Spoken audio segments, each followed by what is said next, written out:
हाँ जी, good afternoon. आप सारे लोग आज नए एडमिशन हो। फर्स्ट ईयर वाले बच्चे कितने हैं? चल, थोड़े ही हो, ज्यादा तो नहीं हो। इतनी जल्दी क्या करोगे रिपट के तुम? हाँ, 2025 में तुम्हारा एग्जाम होगा, तब तक सिलेबस चेंज नहीं हो जाएगा? हिस्ट्री चेंज हो जाएगी, उसके बाद उल्टी पुल्टी हो जाएगी। आजकल बच्चों में इतना यूं कैसे कैसे आ गया रुझान। ट्वेल्थ का रिजल्ट आया ना अभी तो। एक दो कल ही तो आया शायद। परसों? कल? अच्छा। आर्ट्स वाले कौन है जो आर्ट्स से पास हो ट्वेल्थ? कल तुम्हारा रिजल्ट, आज तुम पढ़ने लग गए। अब 10 दिन तो सेलिब्रेट करते, रिजल्ट तो सेलिब्रेट करते कहां से है? क्यों बचपन बर्बाद करने पे तुले हुए हो तुम लोग ऐसे? अच्छा, ऐसे कितने लोग जो फर्स्ट ईयर में इस बार, मतलब फर्स्ट ईयर में तो आगे सेकंड ईयर, फर्स्ट ईयर पास कर लिया हो, जो फाइनल वाले? अच्छा, जिनकी ग्रेजुएशन कंप्लीट हो गई। अच्छा, खूब सारे लोग, वेरी गुड, शाबाश। तुम इतने साल कहां थे? हाँ, मतलब इतने दिन क्या सोच रहे थे तुम घर पे बैठे बैठे हैं? आप देख लो, तुम्हारी तुलना में एक वो बच्चे हैं जिन्होंने ट्वेल्थ किए, एक तुम हो जो अब पूरे ग्रेजुएशन कर कर आगे, तुम लगा अब हो आ गई, जितना करना था अब जाके पढ़ेंगे। दो अलग अलग प्रकार के लोग हो। अच्छा, चलो लो तो। ऐसे कितने लोग जिन्होंने इस बार का प्री एग्जाम दिया था? दो चार पांच सात लोग तो है, चलो ठीक। ऐसे लोग जिनको ये जो आप जिस पेपर की तैयारी करने जाओगे, आरएस की तैयारी कर रहे हो, उसका सिलेबस याद है, सिलेबस पता है जिनको? क्या बात करते हो यार। तो क्या सोच के आए थे कि सरदार खुश होगा? कि हमें जिस कंपटीशन की तैयारी करनी है, उस कंपटीशन के बारे में हमें कुछ भी पता नहीं है, हमें उसका सिलेबस भी मालूम नहीं है। हमारे घर वालों के पास पैसे हैं सर, पैसे हैं। हमने आगे कोचिंग वालों के मुंह पे मारेगी, ले बता सिलेबस। अब तू ही बताएगा सिलेबस, तू ही सिलेबस को पढ़ाएगा, हमारा कोई भी लेना देना नहीं है। ऐसे थोड़ी होता है यार। थोड़ा बहुत तो देखा ही होगा जब आपने कि भाई हमें किसने, मतलब ऐसे कितने लोग हैं जो आरएस की तैयारी नहीं करना चाहते पर घर वालों द्वारा जबरदस्ती ठेल दिए गए हैं कि करनी पड़ेगी। चुपचाप धीमे से बता दो, कोई हो तो अकेले में आके बता देना, हाँ देखो पीछे हाथ खड़ा किया है, या बस वेरी गुड। हाँ, ईमानदारी ईमानदारी होती है यार। हाँ, तो क्या नहीं करनी तैयारी? नहीं करनी? पीछे हाथ खड़ा, क्या नाम है? खड़ा हो देखे, खड़ा हो देखे। खड़ा तो जा। तैयारी नहीं करनी तो फिर तूने हाथ खड़ा किया अभी? हाँ? नहीं भाई, तेरे मन में नहीं है और घर वालों ने जबरदस्ती भेजा कि तैयारी कर, यही बात है। हाँ? कोई मन में तैयार तो क्या करना चाहता है तू, वो बता दे। तैयारी करना चाहता है, ले तो तू अभी तो हाथ खड़ा कर रहा था। गलती हो गई हाथ खड़ा करके। चलो कोई नहीं। हाँ, कई यूं मजाक में कर लेते हैं कि लो कोई नहीं कर रहा, सर ने पूछा और हाथ कोई नहीं खड़ा कर रहा है, सर की बेइज्जती हो रही है, चलो सर को बेइज्जत होने से बचाता हूँ। मैं हाथ खड़ा कर देता हूँ। हाँ। नहीं नहीं, होता क्या है कि आजकल घर वालों में जागरूकता ज्यादा आ रखी है, तो घर वाले आजकल की बस तेरे को बनना ही है, वो अंदर ही अंदर सोचता है कि नहीं बनना, किसको बनना है, क्यों बनना है, तैयारी नहीं करनी है अपने। तो घर वाले कहते हैं नहीं तू तैयारी करता। ऐसे जो भी बच्चे होते हैं वो फिर यहाँ आके पढ़ते नहीं, कि उन बच्चों से बातें पढ़ाई नहीं होती, क्योंकि उन मन में तो उनके जो दूसरी चीज रहती है वही चीज रहती है उनके, कि भाई अपने को दूसरा ये काम करना था, वो काम करना था, उनसे फिर पढ़ाई नहीं हो पाती। ऐसे लोग तो नहीं है आप में से जो दो चार हाथ खड़े किए, वो भी बस इसकी तरह ही हाथ ही खड़े कर दिया ना। कर पढ़ना चाहता है तू? क्या नाम है? दिनेश? हाँ दिनेश, पढ़ना तो चाहता ही है। फिर ठीक है, ट्वेल्थ की है जस्ट, रिजल्ट कब आया? कल लिया? कितने परसेंट आए तेरे? हाँ? 17? 70? 17 तो एकदम गायब हो जाएगा। 70? 70? वेरी गुड, इतने ज्यादा परसेंटेज लेके आया तू, तो इतने में दो लोग पास हो जाते। अच्छा, चलो तो आ जाओ ना। अपने दो सब्जेक्ट शुरू करेंगे, एक तो अपने पढ़ेंगे राजस्थान का इतिहास, और एक अपने शुरू करेंगे आज इकोनॉमी। क्या क्या दो सब्जेक्ट शुरू होंगे आज? एक तो राजस्थान का इतिहास और दूसरा कौन सा? इंडियन इकोनॉमी शुरू होगी। एक तो मतलब एक राजस्थान जीके का सब्जेक्ट शुरू हो जाएगा, एक इंडियन जीके का। अपने दो प्रकार की आती है। मैं थोड़ा सा समझाता हूँ, देखो ना, दो चार बातें कर ले अपने, फिर पढ़ेंगे।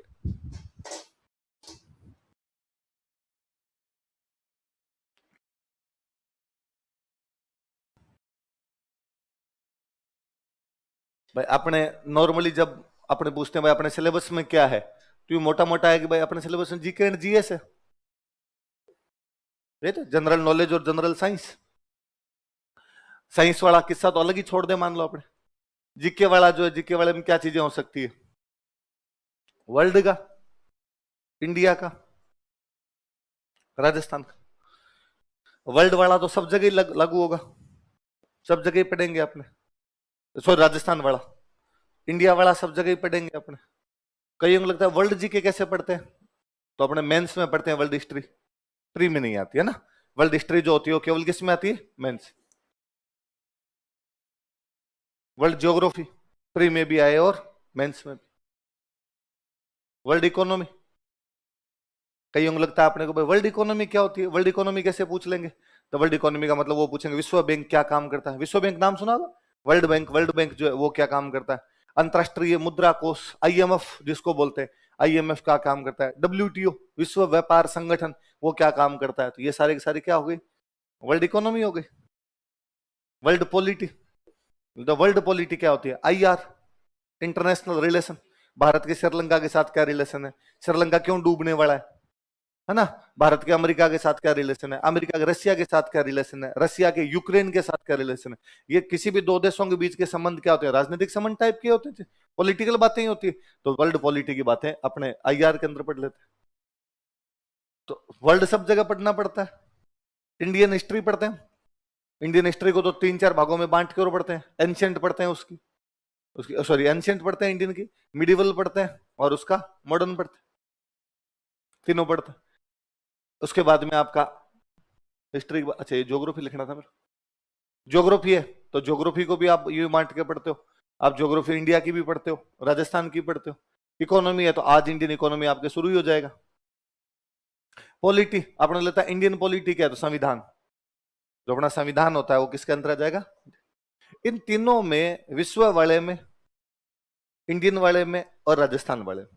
प्री में सबसे ज्यादा सवाल यहां से आते हैं, है ना। प्री में मान लो सवाल आते हैं 150। कितने सवाल है? 150। उनमें से 60 के आसपास सवाल ये अकेला लिखा जाता है। 55-60 के बीच में आते हैं। मैं 50 से 60 के बीच में कर देता हूं। 50 के 60 के बीच में सवाल लिखा जाएगा। मान लो 60 सवाल अपने, है ना, राउंड फिगर में लिख लें 60। अच्छा, वर्ल्ड वाला जो मैटर होता है ये प्री में थोड़ा कम ही आता है, कि जैसे वर्ल्ड हिस्ट्री प्री में नहीं आती, वर्ल्ड पॉलिटी भी प्री में नहीं आती। करंट के कोई क्वेश्चन आ जाए तो भले ही आ जाए।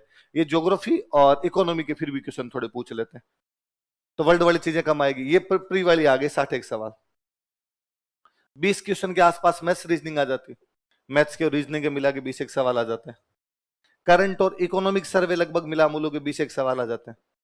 तो 100 तो यही हो गए। तो फिर इंडियन के लिए जगह कितनी बची? 50। इसमें प्री वाला खेल जो है बहुत कुछ राजस्थान वाले पे, मैथ्स रीजनिंग पे, इंडियन इकोनॉमी सॉरी वो इकोनॉमिक सर्वे वगैरह जो चीजें होती है उन पे डिपेंड करता है। 60-100 नहीं मान के चलो, इसको 90 ले लो। इधर से 90 आ जाए तो उधर से फिर 60 आ जाए, थोड़ा बराबर बराबर सा मान लो। आप ये मान लो कि 60 एक सवाल राजस्थान जीके के, 60 एक सवाल इंडियन जीके के, बाकी 30 जो बची उसके अंदर मैथ्स भी आ गई, रीजनिंग भी आ गई, करंट भी आ गई, इनका मूला मूलो के वो पूछ लेता है। तो राजस्थान वाला एक लंबा चौड़ा पोर्शन होता है। भाई राजस्थान खूब सारा पढ़ना पड़ता है। भाई राजस्थान इतना ज्यादा क्यों पढ़ना पड़े राजस्थान जीके अपने को? तो हम कहते हैं कि आप जिस राज्य की प्रशासनिक सेवा की तैयारी कर रहे हो उस राज्य के बारे में तो जानकारी होनी चाहिए। जिन लोगों को उस जिस राज्य में उनको नौकरी करनी है उस राज्य की हिस्ट्री, पॉलिटी, इकोनॉमी, कल्चर ये पता होती है, वो लोग अच्छे प्रशासनिक अधिकारी साबित होता है। मैं सिंपल सा कई बार एग्जांपल देता हूं कि जब राजस्थान जी के पढ़ते हैं ना तब अपने पढ़ते हैं बीकानेर में आखा तीज पे पतंगे उड़ती है। आखा तीज पे उड़ती है। जो प्रशासनिक अधिकारी यहाँ का लोकल होगा जिसको ये बात पता होगी कि बीकानेर में आखा तीज पे क्या उड़ती है? पतंग। अब यदि वो बीकानेर का एसडीएम है तो वो पहले दिन जिस क्षेत्र का एसडीएम है वहां के जितनी भी डिस्पेंसरी है, डिस्पेंसरी समझते हो, मेडिकल क्लिनिक, वो मेडिकल वाली जो व्यवस्था जितनी डिस्पेंसरीज है उनको बुलाएगा डॉक्टर साहब, जितने भी उन डॉक्टर साहब को बुलाएगा, डॉक्टर साहब कहेगा डॉक्टर साहब कल थोड़ा ध्यान रखना, चाइनीज मन जाए गर्दनें कटेगी लोगों की, कैजुअलिटीज के केस ज्यादा आएंगे। फिर वो जो एसडीएम है वो अपने नीचे जो पुलिस वगैरह उनको और कहेगा कि दुकानों वालों के जाके चेक करो रे चाइनीज मंजा किस किस के पास में, ये पकड़ पकड़ के लाया जाए। ये वही प्रशासनिक अधिकारी कर सकता है जिसको ये बात बताओ आखा तीज पे पतंगे उड़ती है। यदि नॉर्मल सी बात नहीं पता हो तो जैसे बाकी त्योहार है वैसे ये आके चला जाएगा। रक्षाबंधन भी तो आती है, रक्षाबंधन पे तो ये काम नहीं करने पड़ते, आगे चला जाए। उदयपुर में हरियाली अमावस्या का मेला लगता है, फतेह सागर झील है वहां पे, एक फतेह सागर, उसका मेला लगता है। यदि कोई अच्छा पढ़ा लिखा आदमी होता है वो ये जानता है कि यार फतेह सागर झील पर जब मेला लगेगा तो फतेह सागर झील की तरफ ट्रैफिक ज्यादा होगा, तो इस ट्रैफिक को निकालने की व्यवस्था कहां से की जाएगी, उसके लिए दूसरे रूट कौन से होंगे। अब यदि वहां ट्रैफिक में लगा हुआ जो भी आप में से यदि कोई बंदा होगा और उसकी यदि जीके ये पढ़ी हुई है तो व्यवस्था थोड़ी ढंग से करेगा। वही बंदा यदि बाहर का और इन सब चीजों का उसे पता नहीं हो तो व्यवस्था उतनी ढंग से नहीं हो पाएगी। इसलिए स्वाभाविक सा है कि आप जिस राज्य में नौकरी कर रहे हैं, जिस जगह पे नौकरी कर रहे हैं, उन लोगों के बारे में आपको जानकारी होनी चाहिए। फिर दूसरा एक सिंपल सी और बात होती है कि जिन लोगों के साथ आपका व्यवहार है, जिन लोगों के साथ में आपके रिलेशन बनेंगे वहां पे, जिन लोगों के लिए आप काम करेंगे, उन लोगों की चीजें यदि आपको पता हो, उन लोगों की कल्चर पता हो, उन लोगों की थोड़ी भाषा पता हो, उन लोगों की थोड़ी ज्योग्राफिकल डेमोग्राफी का आपको पता हो, तो उन लोगों के साथ भी आपके कनेक्शन अच्छे साबित होंगे। नॉर्मली मैं हमेशा कहता हूं कि आप शहर में खड़े हैं कहीं पर और अचानक आपको आपकी गांव वाली बोली सुन जाए तो भी आप मुड़ के देखते हो कौन है, अपने जैसी बोली बोलने वाला कौन है, आप अपनापन फील करते हो, भले ही उस आदमी को आप जानते हो या नहीं जानते हो। तो मान लो कोई अधिकारी हो, उसके आप अधिकारी लगे हुए हो, आपके पास में कोई बंदा आया और उस बंदे ने जैसे ही आके कोई भाषा बोली, वो अपनी लोकल भाषा में बोलेगा, आपने यदि वापस उसकी लोकल भाषा में जवाब दे दिया, या उसके गांव के, उसने अपने गांव का नाम लिया, आप उसके गांव के किसी मंदिर के बारे में जानते रहे, अरे अरे अरे अरे आपका तो गांव वो है जिसमें वो मंदिर बना हुआ है। अगला काम करवाने आया होता तो भी कह देता कि नहीं दर्शन ही करने आया था। अगला खुश होता कि यार साहब अपने गांव को जानते हैं, अच्छा रहता थोड़ा सा। इसलिए भी चाहते हैं कि भाई राजस्थान जी के लोगों को खूब सारी पढ़ी हुई रहनी चाहिए ताकि यहाँ के लोगों को, यहाँ के लोगों के साथ में कोई भी कनेक्शन बनाने में सरलता महसूस हो। ऐसा सब लोग करते हैं। यदि आपको गुजरात में नौकरी करनी है तो कहाँ का जीके आना चाहिए, गुजरात का। यदि आपको महाराष्ट्र में नौकरी करनी है तो कहाँ का जीके आना चाहिए, महाराष्ट्र का। इवन वहां तो जीके छोड़िए, वहां तो ये और है कि यदि आपको गुजरात का पीसीएस का एग्जाम देना है तो गुजराती आनी चाहिए, महाराष्ट्र का देना है तो मराठी आनी चाहिए, और पंजाब का देना है तो आपको पंजाबी। इस मामले में अपने थोड़े से ओपन माइंडेड हुए और अपने वालों का आने दो रहे, अपने तो वैसे ही भाषा मिल मुला जाएगी, अपने तो समझ लेंगे, अपने गुजराती भी चल चुला जाएगी, राजस्थान वाली भी चल जाएगी, हिंदी भी टूटी फूटी बोल बाल ही लेते हैं अपने तो। इसलिए भाषा वाला बैरियर कम से कम हमने नहीं दे रखा, बाकी राज्यों ने तो भाषा वाले बैरियर और लगा रखे हैं कि यदि आप हमारी भाषा नहीं जानते हैं तो आपको यहाँ पर आने नहीं दिया जाए। अच्छा, प्री में मैंने बताया 50-60 सवाल का खेल राजस्थान जीके का रहता ही है। मेंस के अंदर आरपीसी खुद कहती है कि 25% सवाल जो है वो कहां से पूछेंगे, हम तो आपसे राजस्थान जीके से पूछेंगे। 3 पेपर, पहला दूसरा और तीसरा, 3 जीके के पेपर आते हैं, 200-200 नंबर के पेपर है, 200-200 नंबर के पेपर आते हैं, तो ये पेपर हो गया आपके 600 नंबर के। 200 नंबर के पेपर में 25% कितना हो गया, 50 नंबर, तो 50-50-50 करेंगे तो 150 नंबर का तो सीधा ही हो गया। बच्चों को लगता है चौथा पेपर तो हिंदी इंग्लिश है, इसके अंदर तो अपने से कोई क्या पूछ लेगा, इसमें तो राजस्थान जीके की आवश्यकता नहीं पड़ेगी ना, इसमें भी पड़ेगी। अच्छा, वो आपसे ऐसे ऐसे समझते हो, ऐसे लेख निबंध पैराग्राफ राइटिंग जो आती है, 10-10 नंबर के 2 लेख आते हैं, हिंदी में भी आते हैं, इंग्लिश के अंदर भी आते हैं। और वो लेख का कोई जो टॉपिक देगा, निबंध का जो टॉपिक देगा, ऐसे राइटिंग जो आपके आएगा उसमें वो लिखेगा राजस्थान के पर्यटन के विकास में लोक देवी देवताओं की भूमिका बताइए, role of folk that is in development of tourism of Rajasthan. Rajasthan का जो टूरिज्म है उसमें हमारे देवी देवता क्या भूमिका निभाते हैं। मुझे बताओ, यदि किसी बच्चे के राजस्थान के देवी देवता नहीं पढ़े हुए, वो सवाल लिख सकता है? आंसर ही नहीं लिखा जा सकता उसका। उसको पर्यटन का सब पता है, पर्यटन में क्या होता है, वो राजस्थान के बारे में भी जानता है, पर लोक देवी देवता के बारे में नहीं जानता, तो ये टॉपिक ही नहीं लिखा जाए उससे। उसे 10 नंबर वाला लेख बाद में नहीं लिखा जाएगा। तो उधर भी वो चाहते हैं कि हम तेरे से इधर यदि 50 नंबर का तो नहीं पूछ सकते तो 10 का पूछेंगे, 20 का पूछेंगे, कुछ ना कुछ तो पूछेंगे। वो इधर कहते हैं कि यार 170 नंबर का तो हम पूछ लेंगे। इंटरव्यू होता है तो होता ही राजस्थान जीके का ही, और किसी का नहीं होता। क्योंकि इंटरव्यू लेने वाला जो बंदा होता है, आप तो सारी चीजें तैयार करके जाते हैं, आप तो वर्ल्ड भी पढ़ के जाएंगे, इंडियन भी पढ़ के जाएंगे, राजस्थान भी पढ़ के जाएंगे, करंट भी पढ़ के जाएंगे। इंटरव्यू लेने वाला पढ़ के थोड़ी आता है, उसको तो पूछना है सवाल, आपको जवाब देना है, उसको तो जवाब देना नहीं, तो कुछ ही पूछेगा, कुछ ही क्या पूछेगा, फिर वैसे ही सवाल होते हैं। अच्छा, तुमने 10th कहां से किया? आपने कहा सर मैंने 10th उदयपुर से किया था। वेरी गुड, उदयपुर से। उदयपुर को झीलों की नगरी कहते हैं, चल उदयपुर की 5 जिले बता। अच्छा तूने 12th कहां से किया? आपने सर 12th कोटा से। कोटा से क्यों किया आपने? सर वो आईआईटी की तैयारी करने के लिए कोटा चला गया था बाद। अच्छा बता, तो कोटा के पास में कौन सा बांध बना हुआ है? उस बांध को कौन कौन सी नदियों का पानी मिलता है? ये उसी बंदे को आएगा ना जिसकी राजस्थान जी की पढ़ी हुई। वो अपनी तरफ से कोई सवाल नहीं निकालेगा, वो सवाल में से सवाल निकालेगा। आपने फिर कहा कि सर हाँ कोटा को चंबल नदी का पानी मिलता है। चंबल कहां से निकलती है?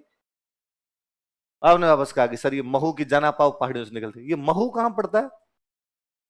आपने कहा सर ये तो मध्य प्रदेश में। अच्छा तो नदी मध्य प्रदेश की है, फिर राजस्थान के अंदर, फिर आगे कहां जाती है? आपके सवाल में से सवाल है, वो और कुछ ही नहीं कर रहा है। तो ये सारी चीजें क्या है आपके राजस्थान जीके की। वो नॉर्मली कोई और पूछता है आपसे, और उसने सवाल पूछा कि राजस्थान के किन्हीं 5 अच्छे ऐसे लोगों के नाम बताओ जिनसे तुम मोटिवेट होते हो। आपने कोई 5 नाम बताए, तो वो राजस्थान जीके के नाम होंगे, राजस्थान जीके के नाम होंगे, उनसे सवाल उठा उठा के पूछेगा। वो अपनी तरफ से कुछ भी नहीं पढ़ गया है, वो केवल आपके सवालों में से सवाल निकालना चाहेगा। 57 की क्रांति राजस्थान में कैसे क्या हुई थी ये बता दो। 57 की क्रांति अपने भी यहाँ हुई थी कि आपको? हाँ हुई। कौन आदमी ने भाग लिया था? आप किन्हीं 2 लोगों के नाम बताते हो, उनसे वो सवाल पूछने लग जाएगा। तो इंटरव्यू तो ज्यादातर या तो कोई करंट के सवाल, कोई ढंग का मेंबर होता तो करंट के सवाल पूछ लेता है, वरना ज्यादातर चीजें आपके रिज्यूम से पूछी जाती है, बायोडाटा से पूछी जाती है। क्योंकि अपना होता है वो पूरा राजस्थान का ही होता है। अपनी पढ़ाई कहाँ हो रखी होती है? राजस्थान में होगी, कहाँ पढ़ेंगे अपने? तो राजस्थान राजस्थान के सवाल पूछ लेगा आपसे। तो राजस्थान वाली जीके खूब इंपॉर्टेंट है। तो अपने यहां पर भी जब पढ़ाते हैं तो कोशिश करते हैं भाई एक सब्जेक्ट अपने राजस्थान का चलता रहे, एक सब्जेक्ट अपने इंडिया वाला चलता रहे, तो दोनों में बैलेंस बना रहे। एक राजस्थान की चीज पढ़ते रहे, एक अपने इंडिया वाली चीजें पढ़ते रहे। पल्ले बड़ी। तो आज अपने 2 पढ़ेंगे। राजस्थान में तो क्या शुरू करेंगे? हिस्ट्री। और उधर इंडिया में क्या शुरू करेंगे? अच्छा ये 5 बेसिक सब्जेक्ट है, थोड़ा और सुन लो। हिस्ट्री, पॉलिटी, इकोनॉमी, ज्योग्राफी और साइंस। ये 5 क्या आपने बेसिक बेसिक सब्जेक्ट है ये 5। इन 5 के अंदर अपने को सब चीजें पढ़नी होती है। ये प्री में भी आते हैं और मेंस में आते हैं। बेसिक का मतलब है कि प्री में भी आएंगे और मेंस में आएंगे। प्री में इनके साथ में 2 चीजें और जुड़ती है, मैथ्स और रीजनिंग, जो केवल प्री में आती है लेकिन मेंस में नहीं आती। अच्छा मेंस में ये तो अट जाएगी, मैथ्स और रीजनिंग तो अट जाएगी, वो आएंगे, वो दोनों तरफ आएंगे। और मेंस में कुछ चीजें और जुड़ेगी, नहीं जुड़ेगी।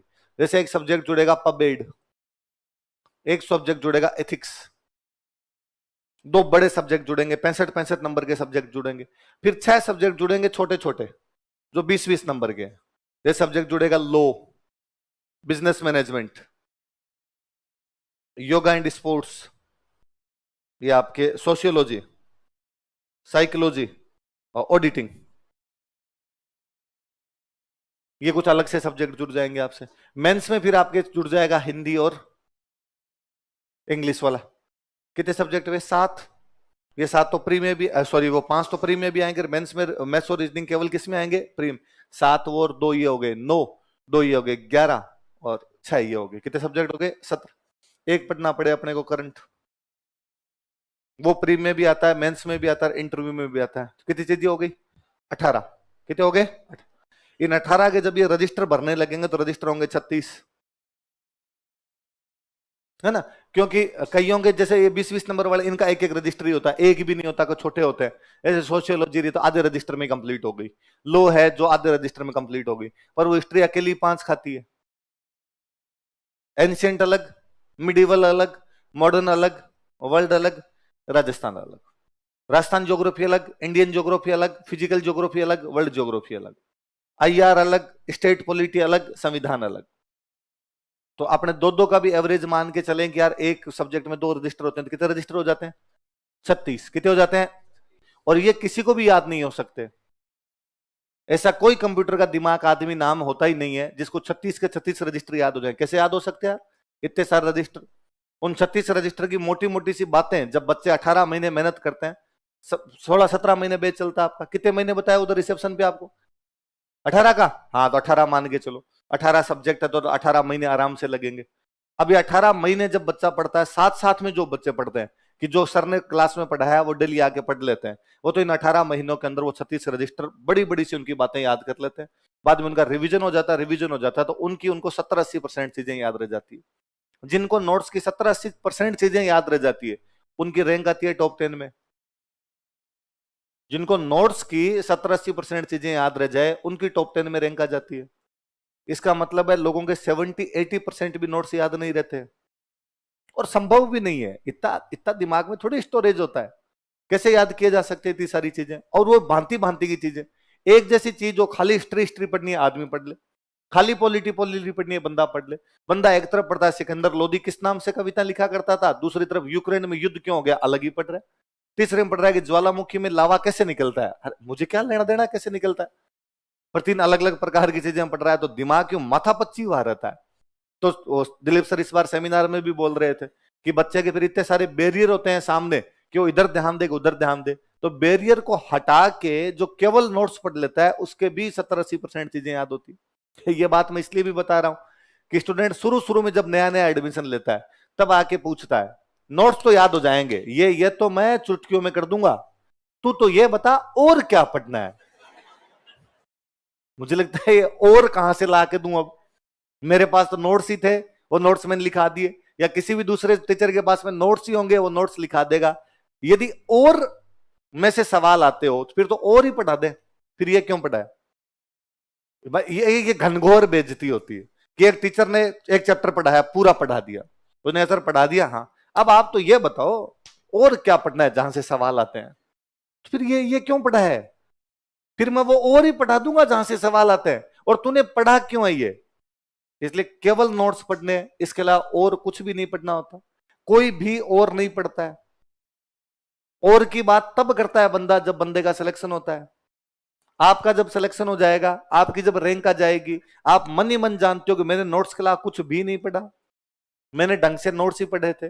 पर जब सिलेक्शन हो जाएगा तब आपसे कोई पूछेगा कि और आपने अपनी तैयारी के लिए क्या क्या पढ़ा था, आपको कुछ स्तरीय पुस्तकों का अध्ययन मुझे इसके लिए करना पड़ा था। अगला वापस पूछ लेगे सौगन खा सही सही बताया एकदम कि कौन कौन सी स्तरीय पुस्तकें तू लेके आया था, 10 रुपए वाली मूमल के अलावा तेरी जिंदगी में कोई किताब थी क्या। और इसमें उसकी गलती नहीं, कब पढ़े, कब पढ़े, जब बेसिक चीज कंप्लीट हो जाए, जब नोट्स कंप्लीट हो जाए। भाई मैं तो कहता हूं आपको पढ़नी चाहिए, मैं हमेशा कहता हूं बुक्स पढ़नी चाहिए, बुक्स दिमाग के तंतु खोलती है, बुक्स पढ़ने से आदमी का दिमाग डेवलप ज्यादा होता है। पर कब, जब नोट्स में लिखा हुआ ये कंप्लीट हो जाएगा, ये कभी कंप्लीट होगा ही नहीं।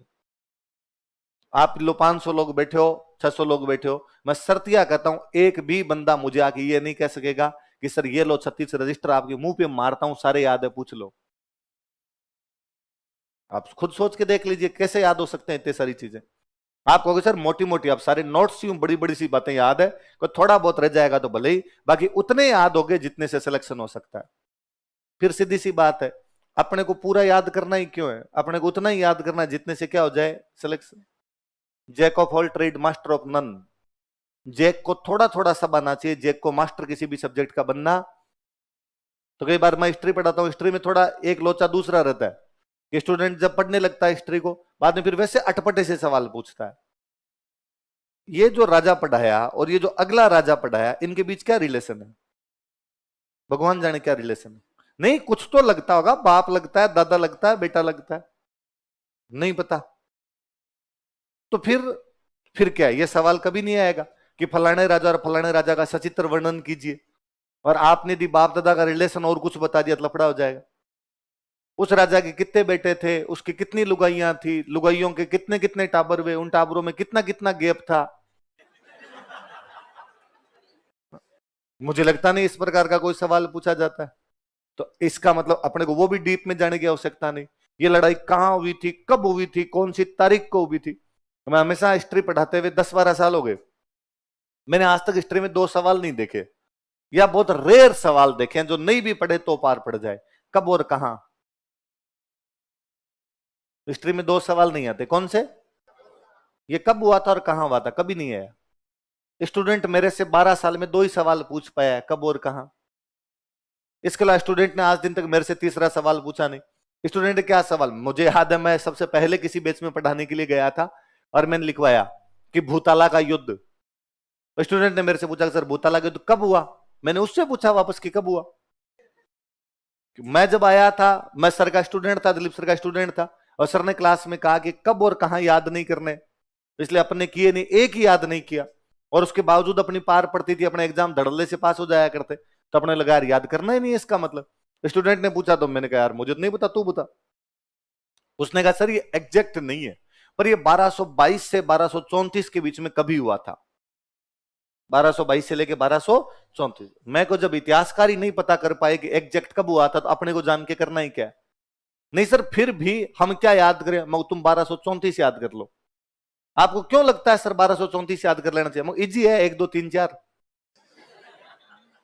भाई जब इतिहासकार ही डिसाइड नहीं कर पाए तो क्यों लोड लेना है अपना? इसका मतलब ये तो पूछा नहीं जाएगा, तो 1234 1 2 3 4 हो जाएगा। इस बार राजस्थान बोर्ड की किताब आई, उस राजस्थान बोर्ड की किताब में उन्होंने 1227 लिख रखा है, हालांकि वो भी गलत है, झूठ है, सरेआम झूठ है। उन्होंने लिख दिया, मैंने टाबरों को बता दिया, इस बार तुम 1227 याद कर लो। कई बच्चे आए, उन्होंने कहा सर पुराने बैच में 1234 में, मगर उस टाइम 1234 में हुआ करता था, आजकल चेंज हो गया। अब मुझे लगा कि नहीं, 7 1 साल तो इधर लाओ यार, थोड़े बहुत एक्सपीरियंस नाम की चीज होती है। मैंने मेरे एक्सपीरियंस से जाना कि ये युद्ध 7 साल पहले हो गया था, है दोनों झूठे। न 27 में हुआ है, ना 34 में, कब हुआ है अल्लाह जाने। हुआ होगा कभी इन राजाओं के बीच की कोई घटना है, वो हुई होगी उस टाइम के अंदर। इन राजाओं के टाइम पीरियड में हुई थी, हम एक लंबा लंबा सा गैप लेके चल लेते हैं। वो जब याद कर लिया मैंने, वो पहले बैच में बच्चे ने बता दिया सर 1222 से 1234 के बीच, आपने याद किया 1234। दूसरे बैच में पढ़ाने गए, मैंने जाते ही पहले कहा भूताला युद्ध 1234 में हो। वो कम से कम ये सवाल तो कोई ना पूछे, ताकि ताबरों को ये ना लगे कि मास्टर जी कुछ आता नहीं है। तो दूसरे कोई बच्चा गड़ा हुआ और उसने कहा कहाँ है भूताला, वो मरा दिया, ये तो पढ़ के नहीं आए थे भूता। मैंने उससे पूछा भूताला कहाँ, उसने मुझे भी नहीं पता, और ये तो किताब में भी नहीं लिखा हुआ। तो जब किताब में नहीं लिखा हुआ तुझे क्यों पढ़ना है? एक कोई बच्चा उदयपुर का बैठता, उसने कहा सर उदयपुर में, मेरा गांव भूताला के पास ही पड़ता है। ठीक है, इस बार अपने ये याद रखेंगे। अगली बार मैंने याद किया कि भूताला के 1234 था और भूताला का है उदयपुर। अपने जाके क्लास में पहले ये बकवास की, ये दो तो याद करो पहले तुम। हालांकि सवाल इन दोनों में से कभी भी पूछा। अब पुराने 20 साल के क्वेश्चन पेपर उठा के देखिए और उनमें देखिए कि आरएस के क्वेश्चन पेपर में कब और कहां के सवाल कितने हैं। 20 साल के क्वेश्चन पेपर में आपको 3 4 सवाल नहीं मिलेंगे। तो जो चीजें रेयर है, पूछी नहीं जाती है, उनको क्यों पढ़ना होता है अपने को? कंपटीशन पास करने का एक बहुत सिंपल तरीका होता है, वो चीज जो सबको आती है आपको आनी चाहिए। वो चीज जो दुनिया में और किसी को नहीं आती आपको भी आएगी, तो भी उससे कोई भी फर्क नहीं पड़ेगा। पहले दिलीप सर हमें एक एग्जांपल दिया करते कि एक सवाल आया, भारत के दूसरे प्रधानमंत्री का नाम बताइए, और सारे लिख के आए लाल बहादुर शास्त्री, लाल बहादुर शास्त्री, लाल बहादुर शास्त्री, और तू लिख के आ गया इंदिरा गांधी। इसका मतलब गलत है। जो सबका सही था तेरा यदि गलत हुआ है, तू बाकी लोगों से 2 नंबर सीधे पीछे गया, और आधा नंबर का उसमें जो भी नेगेटिव मार्किंग होगी वो और तू पीछे चले गया उनसे। एक सवाल आया, युगांडा के राष्ट्रपति का नाम बताइए। यदि बाकी लोगों को नहीं आता, तुझे आता है, तो भी कोई फर्क नहीं पड़ेगा। ये मेरिट पे कोई प्रभाव नहीं डालता है। मेरिट पे प्रभाव केवल वो सवाल डालते हैं जो सबको आते हैं, और जो सबको आते हैं वो सवाल सब नोट्स में होते हैं। वो अपने स्प्रिंग बोर्ड के नोट्स में भी मिलेंगे, वो बाकी कोचिंग के नोट्स में भी मिलेंगे, सारी किताबों के अंदर मिलेंगे। ऐसी चीजें जो सर्वव्यापी है, सब जगह है, वो यदि कोई पढ़ ले तो पास हो जाए। पर स्टूडेंट क्या करता है कि एक पेपर में 100 सवाल आए, 100 में से 94 या 93 सवाल नोट्स में से, 7 सवाल नोट्स में से नहीं है, उसको वही पढ़ने हैं बस। उसे लगता है धरती इधर से उधर हो जाएगी, पर इन 7 के सवाल खोज के निकाल लूंगा मैं। वो क्लास में भी उन्हीं को पढ़ना चाहता है। तो कई बार फिर स्टूडेंट को किसी एक टॉपिक को पढ़ा देता है, मैं एक टॉपिक पढ़ा रहा हूं, उसमें स्टूडेंट को एक सवाल आता है उस टॉपिक के अंदर, तो वो स्टूडेंट बस उस एक सवाल पे पूरा ध्यान लगाएगा, कि वो फिर वैसे रहता है कि 1 से 100 तक की गिनती में उसको 64 आता है। उसका पूरा फोकस ये है कि सर 64 पे कब आएंगे। 63 तक सर ने भले जी जान कलेजा बाहर निकाल के रख दिया, पर उसका ध्यान ही नहीं रहता।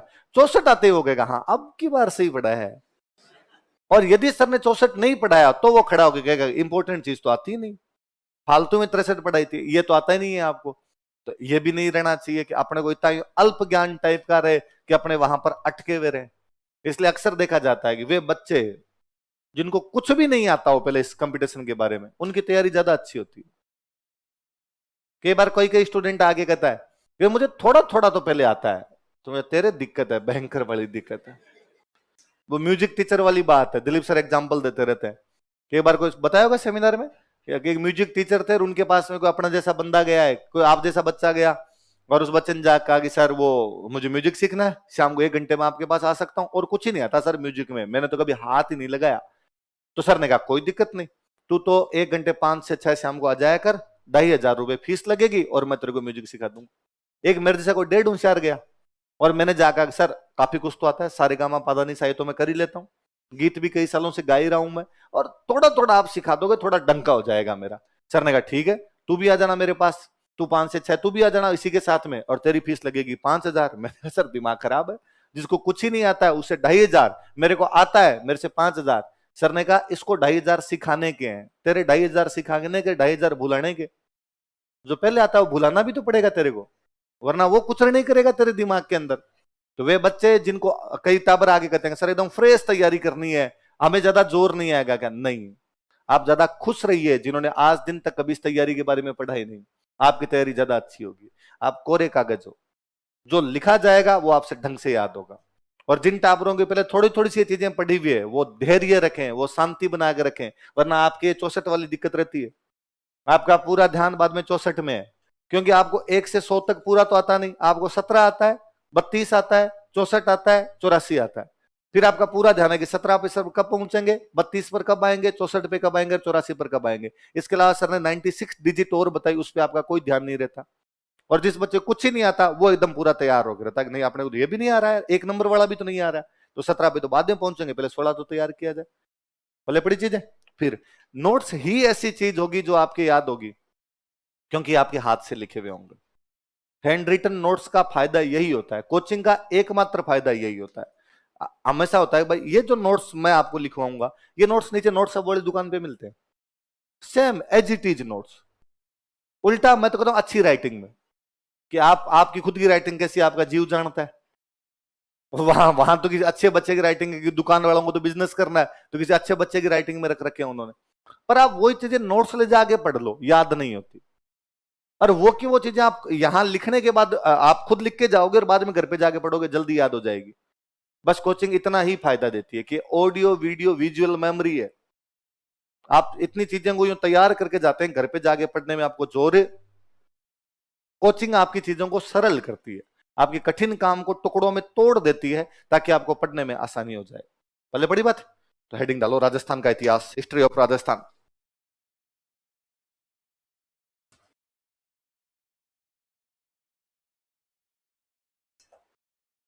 राजस्थान का इतिहास, हिस्ट्री ऑफ राजस्थान।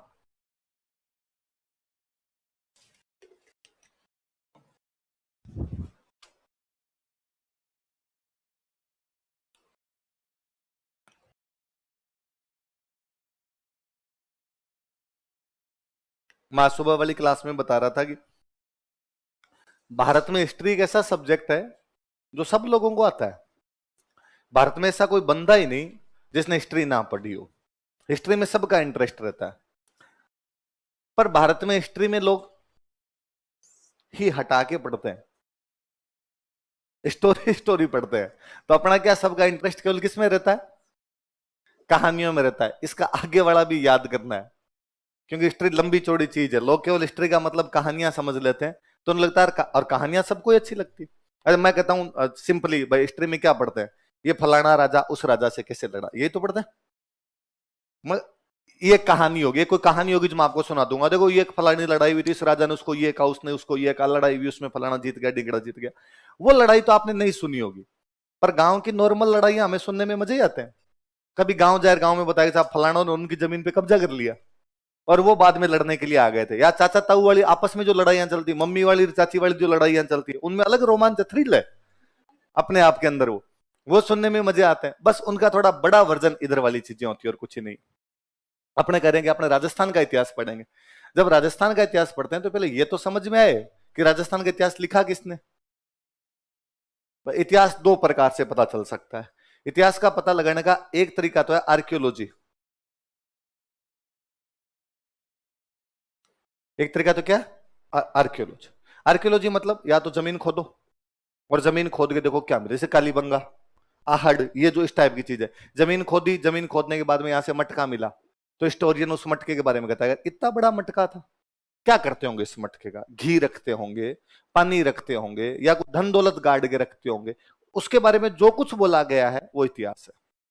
किसका बना हुआ है, इतना पका कैसे, इतने साल से फूटा नहीं, इस मिट्टी को कैसे पकाया होगा, कितने डिग्री सेंटीग्रेड तापमान पे पकाया होगा, कौन कौन से कलर यूज में लिए होंगे, कलर कैसे बनाए होंगे उन लोगों ने, कलर इतने पक्के कैसे हैं, कलर उतरे क्यों नहीं होंगे, कलर के ऊपर डिजाइन कैसे बनाई है, डिजाइन बनाई इसका मतलब क्या वो डिजाइन बनाना जानते थे, इसका मतलब क्या उस समय चित्रकला हुआ करती थी।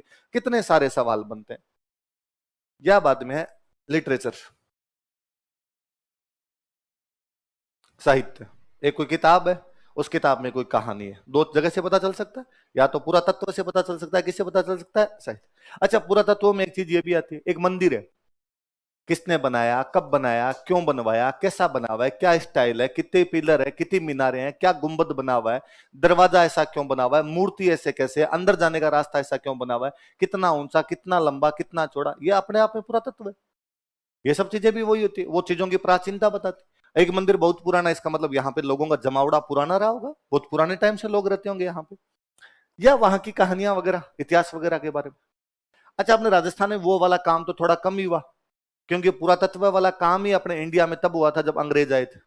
अंग्रेजों ने आके जमीनी वमीनी खोदने वोदने वाला काम उन्होंने किया था वैज्ञानिक दृष्टि से, वो वाला काम वो कम ही था। ये वाला काम अपने था कि अपने यहाँ के राजा महाराजा इतिहास लिखवाते। पर मेवाड़ का राजा कहाँ का इतिहास लिखवाएगा? मेवाड़। मारवाड़ का मारवाड़। बूंदी वाला बूंदी, जयपुर वाला जयपुर। जयपुर वाला जोधपुर का नहीं लिखवाएगा, जोधपुर वाला कोटा का नहीं लिखवाएगा। हाँ, जोधपुर वाले में कोटा की बात आ सकती है, जोधपुर वाले में जयपुर की बात आ सकती है। कैसे? कि अब जोधपुर का एक राजा शादी करने के लिए जयपुर आया, तो किस राजकुमारी से करके गया, उस समय कौन राजा थे, तो कम से कम ये तो पता चला ये जब इधर राजा था तब ये राजा था। या किसी एक राजा से लड़ने के लिए दोनों एक साथ गए तो पता चले, या जोधपुर कोटा वालों में कोई लड़ाई हुई तो उस युद्ध के बारे में जानकारी मिले। तो किसी भी रियासत के इतिहास में बाकी रियासत का थोड़ा बहुत इतिहास आ सकता है, लेकिन ज्यादा इतिहास नहीं आता। ज्यादा इतिहास उसी रियासत का होता है जिसके बारे में वो लिखवाया गया। इसका मतलब पूरे राजस्थान के इतिहास की कोई बुक ही नहीं। कोई कहे साहब पूरा राजस्थान का इतिहास कौन सी बुक के अंदर मिलता है, तो कोई बुक नहीं है। क्यों? क्योंकि राजा महाराजाओं ने अपना अपना इतिहास लिखवाया, अपना अपना इतिहास लिखवाया, तो पूरे राजस्थान के इतिहास की बुक नहीं मिलेगी। पूरे राजस्थान का इतिहास अपने जिस आदमी ने लिखा, उस बंदे का नाम है जेम्स टोड। कर्नल, क्या नाम बंदे का बोलो देखे। ये पहला बंदा था जिसने पूरे राजस्थान का इतिहास। अब बात है ये कौन है, कौन आदमी था जिसने अपना इतिहास लिखा? भारत में मुगल साम्राज्य था, मुगल याद है, मुगल तो सुना ही होगा नाम कम से कम। भारत में मुगलों का साम्राज्य था। मुगलों का साम्राज्य जब डिक्लाइन कर रहा था, मुगलों का साम्राज्य जब गिर रहा था, ढह रहा था मुगलों का साम्राज्य, उन दिनों भारत में एक शक्ति राइज कर रही थी, और वो शक्ति थे मराठे। मुगलों का जब पतन है तब उत्थान किसका हो रहा है? ऊपर की तरफ कौन जा रहे हैं? मराठे। मुगलों का डिक्लाइन कर रहा था, तो साम्राज्य जब डिक्लाइन कर रहा था तो मराठों वाला साम्राज्य क्या कर रहा है? राइज कर रहा है, अपलिफ्टमेंट है उसके अंदर, उसमें उत्थान दिखाई देता है। मराठों का साम्राज्य जब डिक्लाइन कर रहा है, कोई भी साम्राज्य एक बार पीक पे जाता है, पीक पे जाने के बाद में गिरता है। मराठों का साम्राज्य जब ऊपर जा रहा था, जब वो नीचे की तरफ आया, तब उनकी जगह लेने के लिए कौन आ गए थे? मुगलों की जगह किसने ली? मराठों। मराठों की जगह किसने ली? अंग्रेज। इसका मतलब मुगलों और मराठों के बीच में लड़ाइयां होगी, और मराठों के और अंग्रेजों के बीच में लड़ाई। जब मराठों के और अंग्रेजों के बीच में लड़ाइयां होनी शुरू हुई, उससे पहले मराठों की क्या पोजीशन थी? तो उससे पहले मराठे आसपास के जो भी इलाके हैं उनसे टैक्स लेते हैं, तो मराठे अपने राजस्थान से टैक्स लेते हैं। और टैक्स ही क्या था? मराठे करते लूट मार। मराठे लुटेरे थे, बहुत ढंग के लुटेरे थे इस मामले में। और मराठे अपने राजस्थान के राजाओं के पास आते, और मराठों ने यह करना शुरू कर दिया कि अपने राजाओं राजाओं में बनती नहीं। मान लो एक राजा, एक रियासत में दो भाइयों में बनती, राजा और राजा के भाई में आपस में बनती नहीं। मराठे एक भाई के पास आए और उस भाई को आके आगे, तू रुपए दे, हम तेरी तरफ से लड़ेंगे और तेरे भाई को मार देंगे, या तेरे भाई को हरा देंगे। उसने रुपए दिए, रुपए देके दूसरे से लड़े और उसको हरा दिया।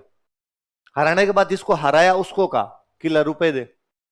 मैं किस बात के दूं, तू मुझसे लड़े थे, जाके ले लो। कि लड़े तो तेरे चक्कर में ही थे, तू लड़ता ही नहीं तो क्यों लड़ते? युद्ध हर जाना दे, हमें क्या दे? कंपनसेशन दे, तेरे चक्कर में लड़ाई के लिए आना पड़ा था, तो इससे रुपए लिए। अब इसके पास गए, इसको जाके कहा इसको हराना चाहता है, उसने कहा तो रुपए दे, इसको लेके इससे लड़ लेते। कोई दीन धर्म नहीं। मराठों जैसी लूट मार किसी ने नहीं मचाई अपने राजस्थान में। इसलिए अपने राजस्थान के राजा महाराजा, राजस्थान की जनता मराठों से बेहद बेहद तंग थी। इधर मराठों की लड़ाइयां किसके साथ चल रही है? अंग्रेजों। जब मराठों की अंग्रेजों से लड़ाइयां चल रही थी, तो अंग्रेजों को लगा कि यार अपनी हेल्प कौन कर सकता, किससे सहायता मांगे, तो अंग्रेजों का ध्यान अपने राजस्थान की तरफ गया।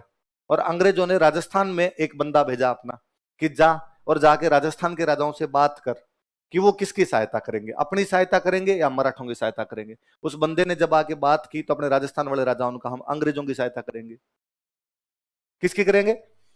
उस बंदे ने वापस पूछा कि सर सोच लो यार, हम तो दूसरे देश के हैं, मराठे तुम्हारे खुद के देश के हैं, किसकी सहायता करोगे? हमने कहा पक्की है आपकी।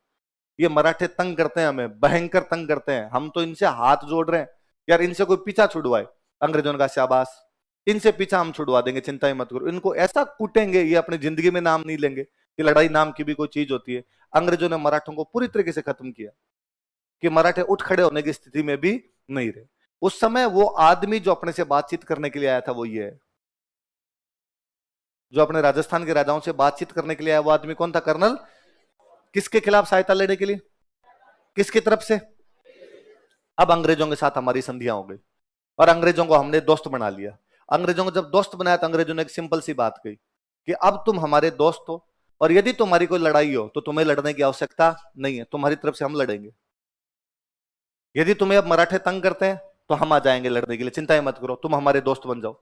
तुम मराठों के खिलाफ हमारी सहायता कर दो, हम मराठों के खिलाफ तुम्हारी सहायता कर दें। और मराठे नहीं, तुम पे कोई हमला कर दे तुम हमारे पास आ जाना, हम तुम्हारी पूरी सुरक्षा करेंगे। अब मराठे तो बेचारे खत्म ही हो गए, तो मराठों की तरफ से हमले के तो सारे अवसर समाप्त हो गए। अपने राजस्थान में तब लड़ाइयां दो प्रकार की थी, या तो मराठों से लड़ाइयां या आपस में भिड़ लेते हैं। जयपुर जोधपुर से लड़ लिया, बूंदी कोटा से लड़ लिया, कोटा जयपुर से लड़ लिया, ये लड़ाइयां भी तो हो जाती। लेकिन अब अंग्रेजों के साथ संधियां हो गई। अंग्रेजों ने कोटा के राजा कहा तेरे को कोई लड़ाई नहीं लड़नी, तेरे से किसी की लड़ाई हो तू हमें बता देना। अंग्रेजों ने जयपुर के राजा कहा तेरे को लड़ाई नहीं लड़नी, तेरी कोई लड़ाई हो हमें बताना तू। अंग्रेजों ने सेम बात जोधपुर को, सेम बात बीकानेर को, सेम बात बूंदी को कही। अब यदि कोटा के राजा को जयपुर से लड़ाई करनी है तो कोटा की तरफ से लड़ने के लिए कौन जाएंगे? अंग्रेज। जयपुर की तरफ से लड़ने के लिए कौन आएंगे? अंग्रेज। आपस में क्यों लड़ेंगे? इसलिए अंग्रेजों के आने के बाद राजस्थान में कोई लड़ाई नहीं है। अंग्रेजों के आने के बाद राजस्थान में लड़ाइयां बंद है, क्योंकि मराठे आते थे, उनको अंग्रेजों ने हरा दिया तो वो वैसे आने बंद हो गए। अपने आपस में लड़ते थे, अपने अंग्रेजों के दोस्त थे तो अंग्रेजों ने बीच बचाव करवा के सारी लड़ाइयां बंद करवा दी। इसलिए अंग्रेजों के आने के बाद का टाइम एक प्रकार से अपने लिए तो गोल्डन एरा है। यार अंग्रेजों के आने के बाद अपनी लड़ाइयां पूरी तरीके से क्या हो गई थी? बंदी हो गई थी। अब हमने दोस्ती कर ली अंग्रेजों के साथ। दोस्ती में का मतलब क्या हुआ कि अंग्रेज जो है वो अपनी रक्षा करेंगे, अंग्रेजों को जब भी जरूरत पड़ेगी तब हम उनकी रक्षा कर देंगे। अच्छा, अंग्रेजों की व्यवस्था क्या थी? उस समय अपना देश दो भागों में बंटा हुआ था। एक वह जहां पे अंग्रेजों का डायरेक्ट राज था, उसको बोलते ब्रिटिश इंडिया। क्या बोला करते? जहां पे अंग्रेजों का राज था उसको क्या बोलते? ब्रिटिश। एक वहां जहां पे राजाओं का राज था उसको बोलते प्रिंसली स्टेट। क्या बोला करते? अंग्रेजों का राज उसको क्या बोलते? British India. जहां पे राजाओं का राज था उसको क्या बोलते? Princely state. अपने इसमें थे, अपना इससे कोई लेना देना नहीं था। अपने यहां पर अंग्रेजों का राज नहीं था, अपने यहां पे राजाओं का राज हुआ करता था। अंग्रेजों ने अपने पे कोई राज नहीं किया। कारण है, अंग्रेजों ने केवल वही राज किया जहां पे पैसे थे, क्योंकि अंग्रेज बिजनेस करने के लिए आए थे और ये बताने की मुझे आवश्यकता नहीं पड़नी चाहिए कि अपने पास कितने पैसे थे, कि अपने पास क्या ही रहा होगा। जब आज ही नहीं तो उस टाइम भी इतने ज्यादा पैसे तो नहीं रहे होंगे, नहीं रहे तो अंग्रेजों ने अपने पे कोई राज नहीं किया। और अंग्रेजों ने अपने पे राज नहीं किया, इसका सिंपल सा एग्जाम्पल है, इसलिए आपके भारत के राष्ट्रगान में आपका नाम नहीं है, बाकी सबका है। आपके भारत के राष्ट्रगान में राजस्थान का नाम कहीं भी, क्योंकि राष्ट्रगान तब बना था जब अंग्रेजों का राज था। अंग्रेजों का जहां जहां राज था उन सबका नाम है। पंजाब, सिंध, गुजरात, मराठा, द्राविड़, उत्कल, बंगा। आप कहां हो? पंजाब उनका हिस्सा था, सिंध पाकिस्तान में पड़ता है, उनका हिस्सा था। सिंध के टच करता है, देखो पूरा लाइन है, ये पंजाब, इसके टच करता हुआ ये सिंध, ये टच करता हुआ गुजरात, ये टच करता हुआ महाराष्ट्र, ये टच करता हुआ द्राविड़, ये टच करता हुआ उड़ीसा, ये टच करता हुआ बंगाल। द्राविड़ का मतलब साउथ इंडिया, द्राविड़ पूरा Punjab, Sindh, Gujarat, Maharashtra, south India. South India में जैसे ऊपर चढ़ोगे उड़ीसा और ये आपका बंगाल। हो गया ना पूरा इंडिया, पूरा मैप है आपको छोड़ के, क्योंकि आप अंग्रेजों वाले भारत के अंदर आते। इसलिए कई बार कोई बच्चा आके कहता है सर अंग्रेजों ने हमें कितना लूटा, मैं किसको? नंगा नहे क्या नहीं छोड़े क्या? नहीं सर पहले हम सोने की चिड़िया थे। ना ना ना ना, अपने तो चिड़िया के पांखड़े भी नहीं थे, अपने चिड़िया पांती नहीं आती थी, चिड़िया बेचारी दूसरी थी कोई थी। तो अपने यहाँ पे अंग्रेजों ने कुछ भी नहीं किया, उन्होंने जगह पे कब्जे किए जहां बिजनेस हो सकता था, अपने यहाँ बिजनेस नहीं था। बिजनेस नहीं था तो किस बात के कब्जे, किस बात की लड़ाइयां? तो अपने इधर तो आए नहीं थे, वो आए नहीं तो उन्होंने केवल अपने से दोस्तियां कर ली। देखिए लड़ाई झगड़ा होगा, तुम हमारे काम आना और हम तुम्हारे काम आएंगे, खत्म। बाकी हमारा तुम्हारा कोई लेना देना नहीं है आपस के अंदर। वो तो मैं बहुत छोटा, जब 5वीं 6ठी क्लास में पढ़ता, मुझे हिस्ट्री में शुरू से इंटरेस्ट आते, और सर ने क्लास के अंदर पढ़ाया कि भाई अंग्रेजों ने अपने को लूटा था, अंग्रेजों ने ये किया, अंग्रेज जैसे मारते थे वैसे करते थे, शोषण करते थे। मेरे दादाजी वैसे है तो यूं साक्षर, केवल साक्षर मतलब जिनको अक्षर ज्ञान है, पर ये हिस्ट्री वाली बातें, इस प्रकार की थोड़ी बहुत बातें गांव में सब लोगों को ही पता होती है, उसका पढ़ाई लिखाई से कोई लेना देना नहीं। राजा महाराजा टाइप की बातें सभी जानते हैं, भगवान राम कृष्ण की बातें सब लोगों को ही पता होती। तो शाम को हमारा डेली यूं भाइयों भाइयों का, बहन भाइयों का, सबका यूं सेशन था कि 1-1.5 घंटे दादाजी के पास जाके बैठते और वो थोड़ी पुरानी बातें बता देते, भजन सुना देते राम जी की, कृष्ण जी के, उन भजन में क्या बात आई वो बता देते, कोई पुरानी कहानी हिरण्य कश्यप की, राजा हरिश्चंद्र की, वैसी कहानियां सुना देते। एक दिन मैं एकदम क्लास से उस दिन एटम बम बन गया खुद ही, और मैंने जाते कहा आज हमें अंग्रेजों वाली कहानी सुनाओ। तो कहा ये कौन सी है, ये मैंने नहीं सुन रखी। अंग्रेजों ने भी तो अपने देश में राज किया था, आप राजाओं की कहानियां सुनाते ना। हाँ किया तो था, तो उनकी कहानियां बताओ। तो अपने नहीं किया था राज, तो कहां किया था, और कहीं किया होगा। तो आपका जन्म कब हुआ, मैंने पूछा। मेरा आजादी से 4-5 साल पहले हो गया था, 1942 में हो गया था। तो देश जब आजाद हुआ तब आप थे, उन्होंने कहा हाँ। झंडा आया था तब मैं था। आजादी को गांव में झंडा बोलते हैं, झंडा आया था मतलब चेंज हो गया ना, यूनियन जैक उतर के अपना झंडा लगाया होगा, झंडे लगाए होंगे, तो हाँ झंडा आया था उस साल में था। तो तब अंग्रेज नहीं थे, आपको गांव में आगे पीट के नहीं जाते थे। उन्होंने ना रे, अपने गांव में अपने थे, अपने पीट ले, कोई गांव में आगे हाथ लगाए देखे आपने? अंग्रेज नहीं, कोई आ जाए तुर्रम खा जाए उसको पीट ले अपने गांव के अंदर। तो अपने को, तो आपसे टैक्स लेने के लिए अंग्रेज नहीं आते थे कि ना, तो टैक्स लेने कौन आता? तो अपने गांव में फलान जी थे, वो टैक्स लेते, फिर वो आगे राजधानी में जाके जमा करवा देते। अपना अंग्रेजों के साथ क्या लेना देना है? तो अपने यहां पे अंग्रेज थे ही नहीं। अब जब अंग्रेज है नहीं, अंग्रेजों का भारत कौन सा है? British India. इसकी राजधानी है कलकत्ता। इसकी राजधानी क्या है? अब यदि करौली वाले आदमी को कलकत्ता बात करनी, तो बात कैसे करेगा कि करौली के राजा ने कलकत्ता में बैठे हुए गवर्नर जनरल के साथ संधि की है। अंग्रेजों का सबसे बड़ा अधिकारी भारत में क्या कहलाता? Governor general. करौली के राजा ने कलकत्ता के गवर्नर जनरल के साथ में संधि की और कहा तू मेरा दोस्त और मेरा तेरा दोस्त, तेरी लड़ाई होगी मैं काम आऊंगा, मेरी लड़ाई होगी तू काम आना। अब करौली वाले ने कहा कि मेरी किसी से लड़ाई होगी, मैं समाचार कैसे भेजूंगा? तेरे पास कोई बात पहुंचानी, पहुंचाऊंगा कैसे? मैं बैठा हूं भारत में यहां, तू बेटा हे ठेठ उधर बंगाल की खाड़ी में जाके, भाई साहब कम्युनिकेशन कैसे होगा? तो उस आदमी ने कहा चिंता मत कर, अपने दोनों के बीच में एक एजेंट होगा। अपने दोनों के बीच में क्या होगा? जो तेरी बात मेरे तक पहुंचाएगा और मेरी बात तेरे तक पहुंचाएगा, और वो तेरे पास ही रहेगा। तू तो उसको कह देना, आगे वो जाने, उसका काम जाने। अच्छा, राजाओं के बीच की बातचीत होगी, वो राजनीतिक बातचीत होगी या सामाजिक? राजनीतिक बात होगी। तो वो जो एजेंट हुआ करता, वो होता पॉलिटिकल एजेंट।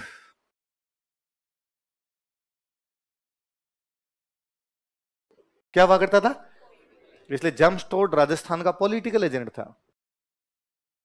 जेम्स टोड कौन था? राजस्थान का।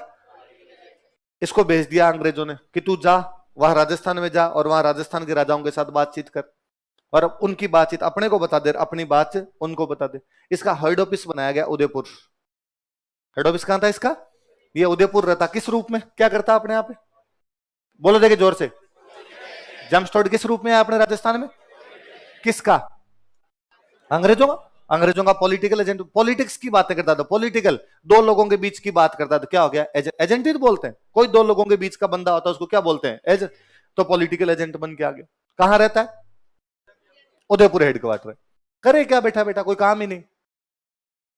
इसका थोड़ा यूं दिमाग चालू हुआ और इसने यूं लोगों से पूछने शुरू किए कि मंदिर कब का है।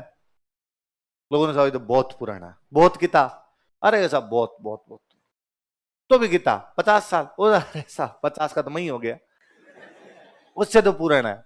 और ये तो मेरे दादाजी कहते थे कि उससे भी पुराना है। उसको मजे आने शुरू हुए, इतनी पुरानी बिल्डिंग इतनी शानदार है।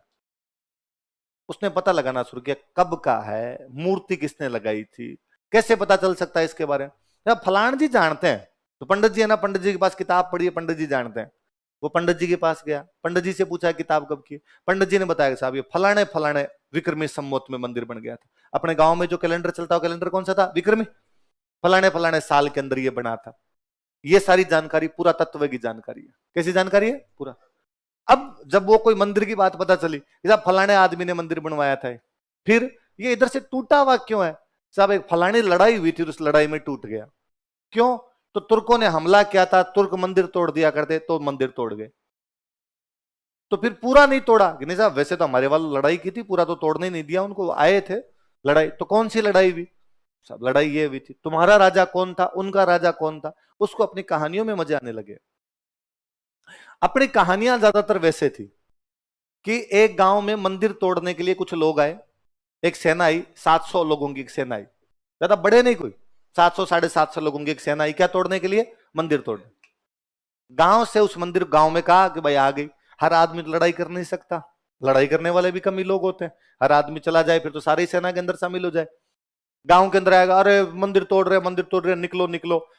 कोई 25-30 लड़के थे, उन्होंने जोड़ दिया, उन्होंने कहा ऐसे कैसे तोड़ देंगे, अपनी मूर्ति कैसे तोड़ देंगे, कौन है हम देखते हैं। वो 35-40 जने लड़ने के लिए गया, 50 जने लड़ने के लिए गए, कितने लोगों से? 700।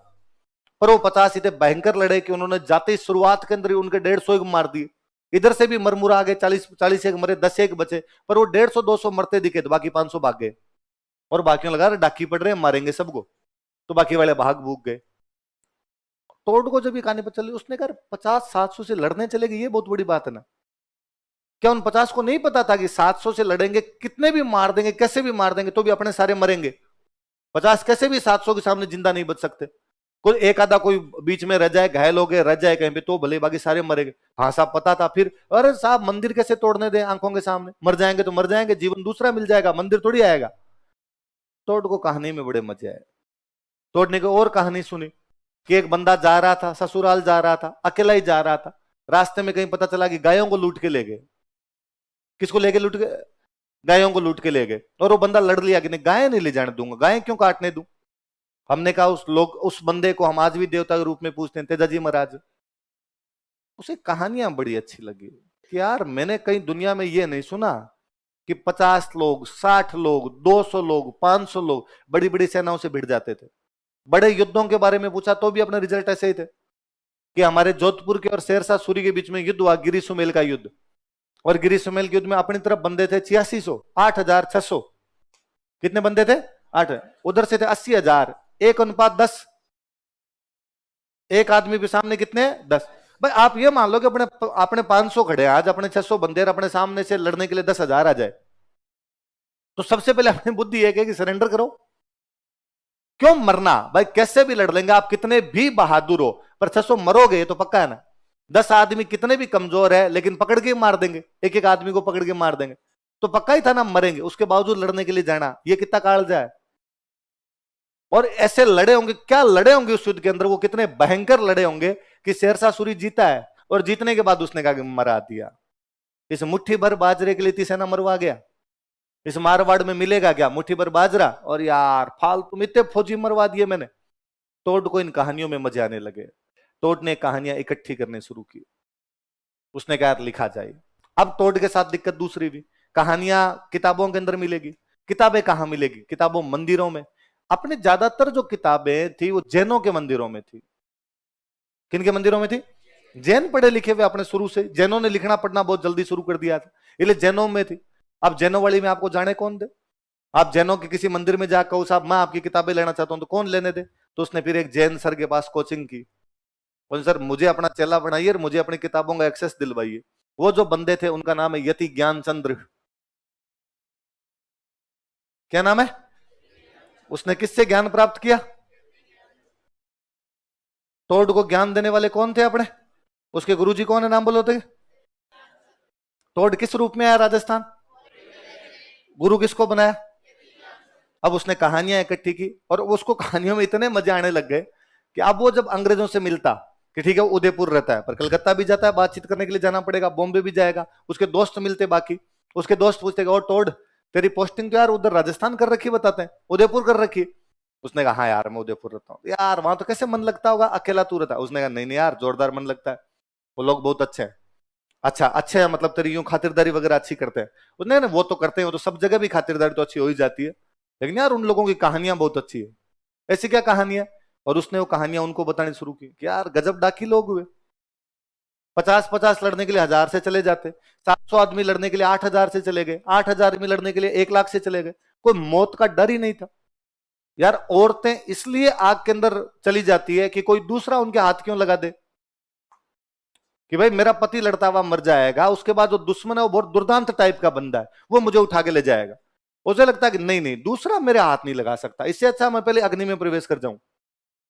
तो यार ऐसी कहानियां उन लोगों की, बड़े बहादुर लोग में वो। तो अंग्रेजों ने कहा पर अपने से ज्यादा बहादुर थोड़ी है। तोड़ने का चुप,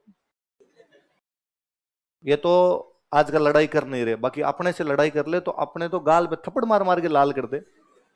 बहुत भयंकर वाले लोग, डाकी टाइप के लोग हैं ये सारे, रंगड़ आदमी है सारे के सारे। आप विश्वास नहीं करेंगे, अंग्रेजों को टोड पे डाउट होने लग गया था कि टोड राजस्थान वालों के साथ मिलकर अंग्रेजों पे हमला करेगा। टोड जब भी जाता अंग्रेजों को वैसे कहता भाई साहब जब तक ये चुपचाप बैठे ना आप राज कर लो, जिस दिन ये खड़े हो गए ना मारेंगे आपको। उन्होंने कहा ये पता नहीं मारेंगे नहीं मारेंगे, तू पक्का इनको कह के मरवाएगा, तुम ये कर सकते हो, तुम ये तू मोटिवेट कर करके मरवा देगा। इसलिए टोड को जबरदस्ती ट्रांसफर किया गया, जबरदस्ती ट्रांसफर किया उसका, लंदन, उदयपुर से डायरेक्ट लंदन, बीच में कहीं नहीं जाना। उदयपुर से सीधा कहां जाएगा? उसने कहा मैं कलकत्ता, ना ना कोई काम नहीं है तेरा, कोई कलकत्ता जाना, कोई और नहीं जाना तेरे को, उदयपुर से बॉम्बे जा, और बॉम्बे से डायरेक्ट शिप में बैठ के कहां पे जा? लंदन। उसने कहा यार मैं किताब लिख रहा हूं, मेरे नोट्स तो का नोट्स तैयार करिए, ले ले तेरे नोट्स सारे साथ में ले ले, वहां जाके किताब लिख लेना, यहां पर नहीं रहने देंगे। इसलिए टोड ऐसा आदमी है जिसको अंग्रेजों ने जबरदस्ती वापस ठेल दिया था।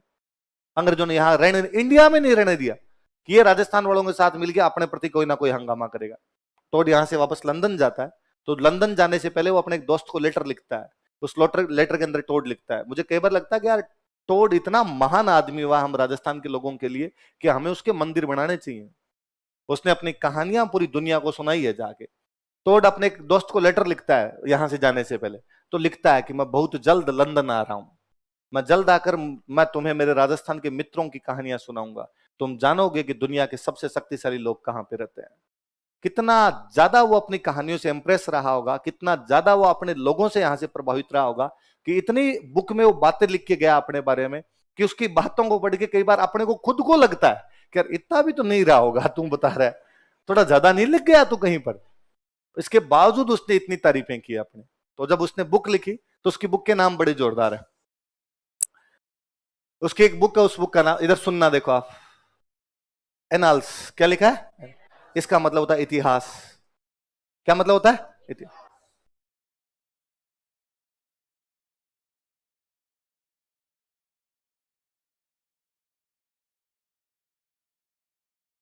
एंटिक्विटीज।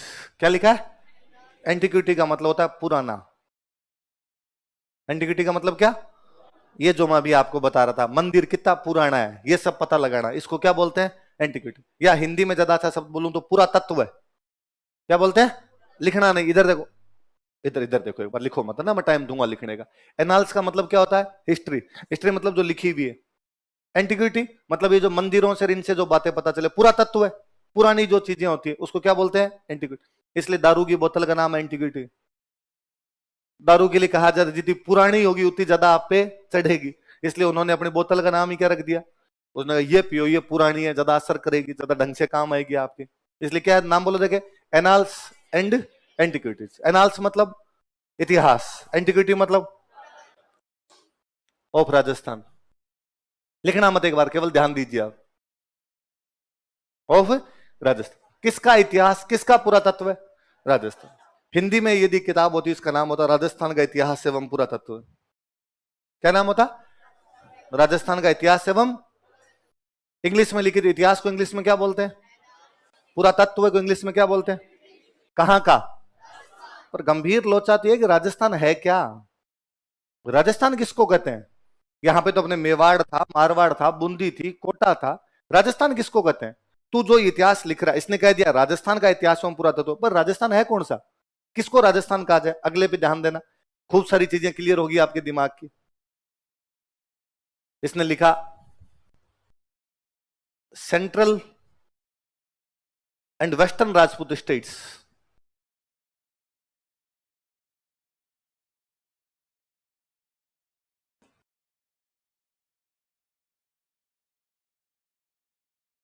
Of India. राजस्थान क्या उसकी डेफिनेशन है?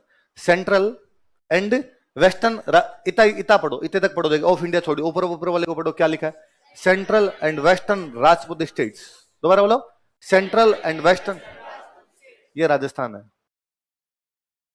राजस्थान क्या, तो उसने कहा भारत में मध्य और पश्चिम में जो राजपूतों के राज्य हैं वो क्या है, इसका मतलब है मध्य प्रदेश, राजस्थान, गुजरात और महाराष्ट्र। मध्य का मतलब तो मध्य प्रदेश, सेंट्रल का मतलब तो क्या है, मध्य प्रदेश, वेस्टर्न का मतलब होता है राजस्थान, गुजरात, महाराष्ट्र। वेस्टर्न इंडिया में कौन कौन सी चीजें आती है, राजस्थान, गुजरात और मध्य, मध्य सेंट्रल वाला, इसमें कौन सा आ गया, मध्य प्रदेश। इन चारों को मिला के राजस्थान है।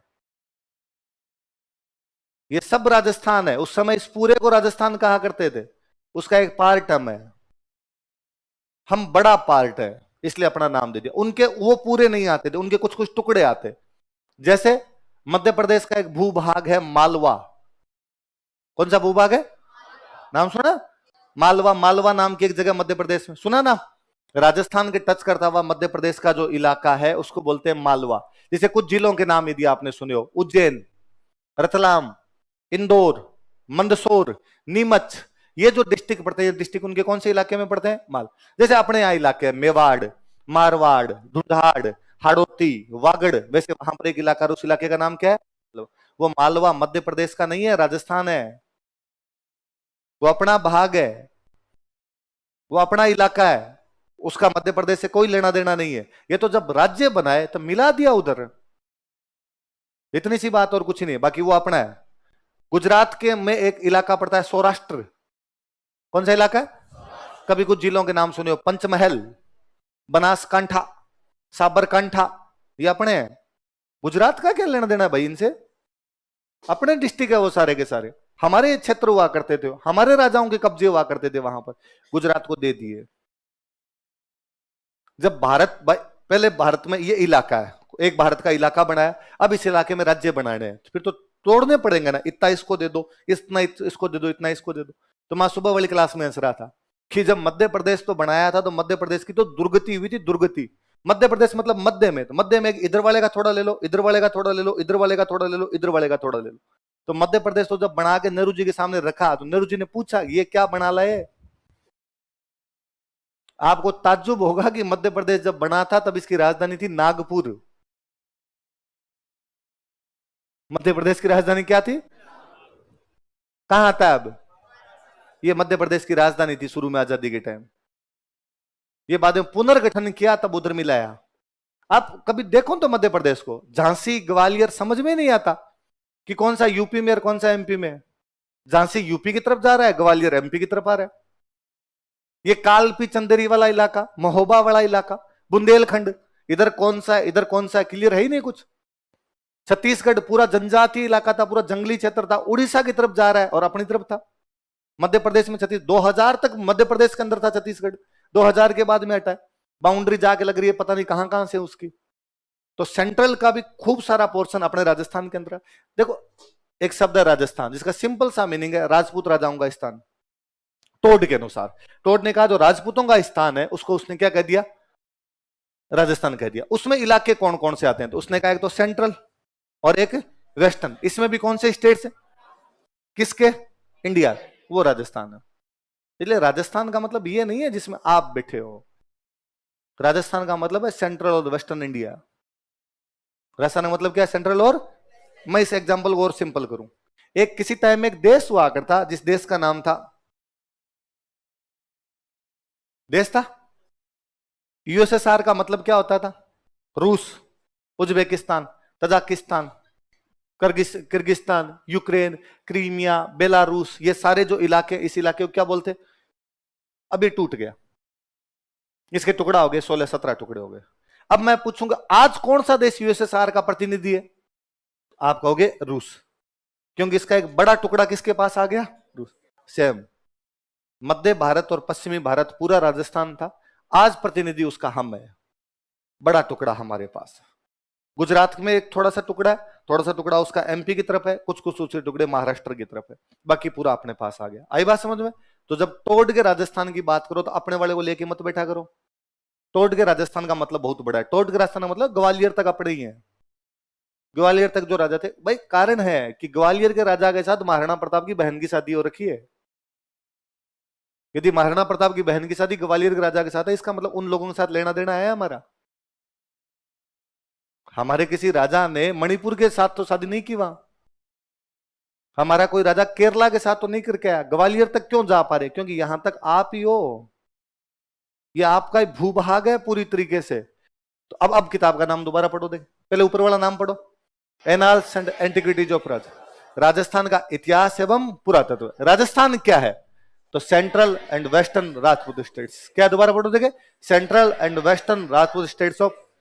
एक बंदा राजस्थान का इतिहास लिखना चाहता है, राजस्थान का पुरातत्व लिखना चाहता है, तो उसने किताब लिखी annals and antiquities of Rajasthan. फिर उसने समझाया राजस्थान क्या है, तो उसने क्या समझाया?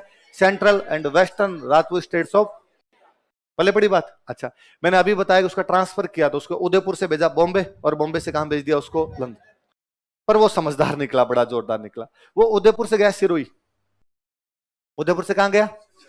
सिरोही से जाता है गुजरात, गुजरात से जाता है महाराष्ट्र, फिर वो बॉम्बे, महाराष्ट्र बॉम्बे जाता है, वहां से बैठ के जाता है। मतलब वो 3 राज्य घूम गया आपने। आज के हिसाब से राज्य देखे तो राजस्थान, गुजरात, महाराष्ट्र।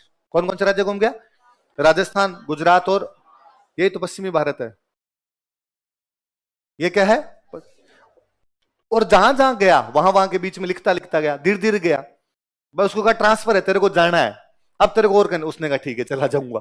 कहां से जाना है? उदयपुर से रवाना हो और बॉम्बे बैठ के चला जा। उसने कहा ठीक है। उसने रूट लंबा पकड़ लिया, यहां से घोड़ा लेके रवाना हुआ, जो कहां पे जाता है? सिरोही। अब सिरोही जाता है तो बीच में अबू बैठता है कई दिन। अबू के सारे मंदिर देखता है, एक एक मंदिर देखता है, उन मंदिरों की कहानियां पूछता है लोगों से, उनके बारे में लिखता है। यहां से आगे गया गुजरात, गुजरात में जितने मंदिर आए बीच में उनके बारे में कहानियां पढ़ी। उसके बाद दमन दीव, दमन दीव से महाराष्ट्र में घुसता है, महाराष्ट्र से बॉम्बे, बॉम्बे में घुसा, बॉम्बे से बैठ के चला गया। तो कौन कौन से राज्य घुस गया वो अपना? राजस्थान, गुजरात।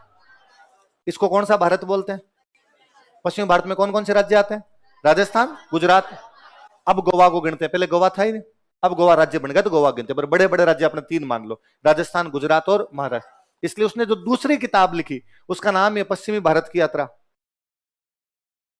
2 किताबें लिखी, दूसरी किताब का नाम ही क्या है?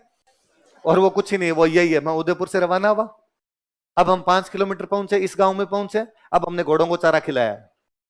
और अभी मैंने पास में एक मंदिर देखा है, मैंने मेरे साथ चल रहे फलाने बंदे से पूछा कि ये मंदिर कब का बना होगा? वो गांव के एक आदमी को पकड़ के लाया, उसने मुझे बताया कि ये मंदिर तब का बना है। मैंने लिखा है। यहां से हम आगे चल के फलाने गांव पहुंचे, यहां पर वो लोग हैं, उन्होंने अपने ये हमारी सेवा की, ये खाने में लेके आए थे। इस पश्चिमी भारत में जो कुछ है वो सारा लिख गया। खान पान क्या है यहाँ का, यहाँ के मंदिर कैसे हैं, कौन से लोग रहते हैं, क्या फसलें उगाते हैं, कैसे कपड़े पहनते हैं। आज मेरे पास 10 लोग मिलने के लिए, उनके कपड़े ऐसे थे। तो उसकी दूसरी किताब का नाम है ट्रेवल्स इन वेस्टर्न इंडिया।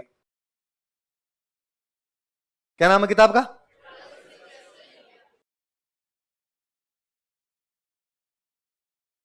भाई आप में से कभी कोई अपसेंट रहे, मैं पूछ लूं कि अरे कहां गए थे, और आपको सर वो मैं उदयपुर घूम के आया था, तो कल नोट्स तैयार करके लेना।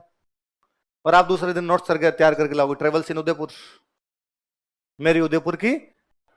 वैसे टोड ने जो किताब लिखी उसका नाम क्या है? Travels in western India. Western India में कौन कौन से आते हैं?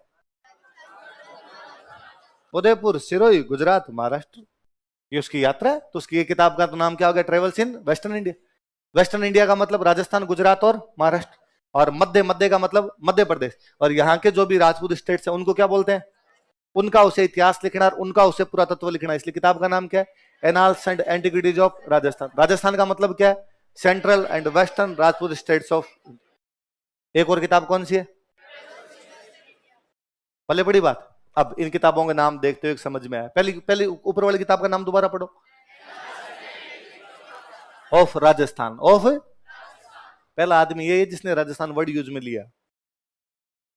इससे पहले कोई राजस्थान वर्ड ही नहीं बोल रहा था पूरे के लिए। इससे पहले पूरे राजस्थान को किसी ने लिखा ही नहीं। इससे पहले किसी ने लिखा तो उसने लिखवाया, लिखो मेवाड़ का इतिहास, लिखो जोधपुर की ख्यात, लिखो बीकानेर की ख्यात, लिखो बूंदी का इतिहास। उसने बेचारे ने पूरा लिख दिया, पूरा लिख दिया। तो अब नाम क्या दें अपने को? तो उसने कहा यार ये राजपूत राजाओं का स्थान है, इसलिए इसको नाम क्या दे दूं मैं? राजस्थान। कहां कहां राजपूत राजाओं का स्थान? तो उसने कहा मध्य वाला और पश्चिम वाला, पूरा ही मान लो। ये पूरा का पूरा क्या आपका? अब आपसे कोई पूछे कि राजस्थान के लिए राजस्थान शब्द का प्रयोग सबसे पहले किस आदमी ने किया था? तो पूरे राजस्थान का इतिहास सबसे पहले किसने लिखा? Colonel James Tod. तो राजस्थान के इतिहास का जनक कौन है? पहले पड़ गई ना बात। कि कर्नल जम्पस्टोड राजस्थान में किस रूप में आया? किसका पॉलिटिकल एजेंट बन के? अंग्रेजों का। उसने अपने गुरुजी किसको बना लिया? यति ज्ञानचंद्र को बना लिया। और उसने जो किताबें लिखी उन किताबों के नाम क्या है? Annals and antiquities of Rajasthan. Hindi में होता नाम क्या होता है इसका? राजस्थान का इतिहास एवं पूरा। राजस्थान का मतलब क्या होता है? Central and western Rajput states of India. Hindi में लिखता लिखता मध्य तथा पश्चिमी भारत की राजपूत रियासत है। मध्य तथा पश्चिमी भारत की राजपूत रियासत। एक उसने पश्चिमी भारत की यात्रा की, इसलिए बुक का नाम क्या रख दिया? ये तो एक ही बुक है, एक बुक के दो नाम है, और ये उसकी दूसरी बुक का नाम। उसकी बुक के नाम में क्या नाम आ रहा है? तो हम कह सकते हैं कि उसने सबसे पहले किस शब्द का इस्तेमाल किया? लिखवा दूंगा आपको ये सारी बातें, लिखो। हेडिंग डालो, कर्नल जम्पस्टोड।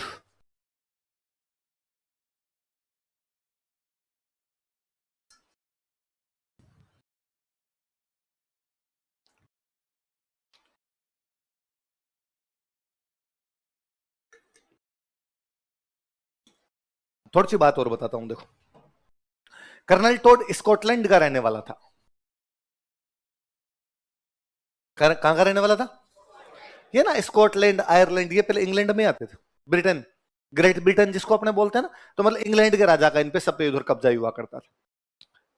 टोड, टोड स्कॉटिश भाषा का एक शब्द है। स्कॉटलैंड का है तो कौन सी भाषा का शब्द है? स्कॉटिश। टोड का मतलब होता है लोमड़ी। टोड का मतलब क्या होता है? इसके परिवार वाले राजा की नौकरी में हुआ करते, और राजा ने इसके परिवार वालों को एक उपाधि दे रखी थी। वो उपाधि थी नाइट बेरेनोट।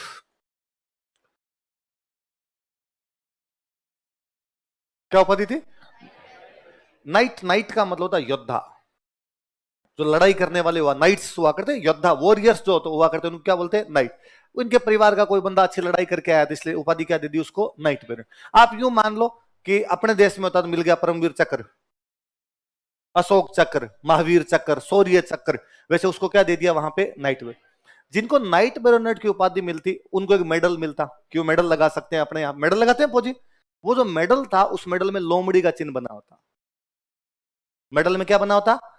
तो फिर लोगों ने कहना शुरू कर दिया, ये परिवार कौन सा है? वो जो लोमड़ी का चिन्ह लगाते हैं, वो जो लोमड़ी का चिन्ह लगाते हैं। तो इनके घर वालों के नाम के पीछे लगा है टोड। टोड का मतलब लोमड़ी होता है। टोड का मतलब क्या होता है? कौन सी भाषा में? स्कॉटिश। कौन सी भाषा में? इसका मतलब टोड कहां का रहने वाला है? देखो, यह स्कॉटलैंड का रहने वाला था। He belonged to Scotland. यह स्कॉटलैंड का रहने वाला था। He belonged to Scotland. यह स्कॉटलैंड का रहने वाला था। He belonged to Scotland. अगली लाइन लिखो। यह राजस्थान में अंग्रेजों का पॉलिटिकल एजेंट था। यह राजस्थान में अंग्रेजों का पॉलिटिकल एजेंट था। He was British political agent in Rajasthan. He was British political agent in Rajasthan. यह राजस्थान में अंग्रेजों का पॉलिटिकल एजेंट था। He was British political agent in Rajasthan. यह राजस्थान में अंग्रेजों का पॉलिटिकल एजेंट था। He was British political agent in Rajasthan. लिख लो गुरु यति ज्ञानचंद्र। गुरु लिख के बराबर लिख लो यति ज्ञानचंद्र। इंग्लिश में भी गुरु ही लिखना ना, इसको टीचर वगैरह नहीं लिखते, गुरु ही लिखते हैं। गुरु बराबर यति ज्ञानचंद्र।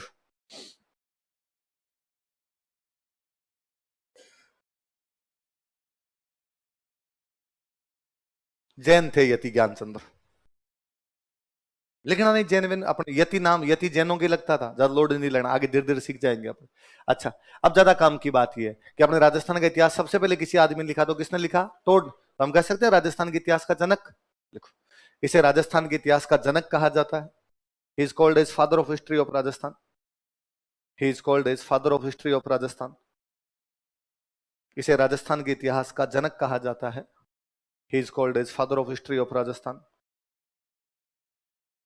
इसे राजस्थान के इतिहास का जनक कहा जाता है। He is called as father of history of Rajasthan. क्या कहते हैं इसे? राजस्थान के इतिहास का जनक कहा जाता है। अब सुनना, देखो एक बात, मैं कह सकता हूं कि ये पहला आदमी है जिसने हमारे प्रदेश के लिए किस शब्द का इस्तेमाल किया? पर इसने ना राजस्थान लिखने के लिए कई कई जगह एक शब्द और लिखा है। राजस्थान की कई जगह एक शब्द और लिखता है। ये लिखता है रायथान। क्या लिखता है? या तो अपने को राजस्थान लिखता है, या इसको क्या लिखता है? राय।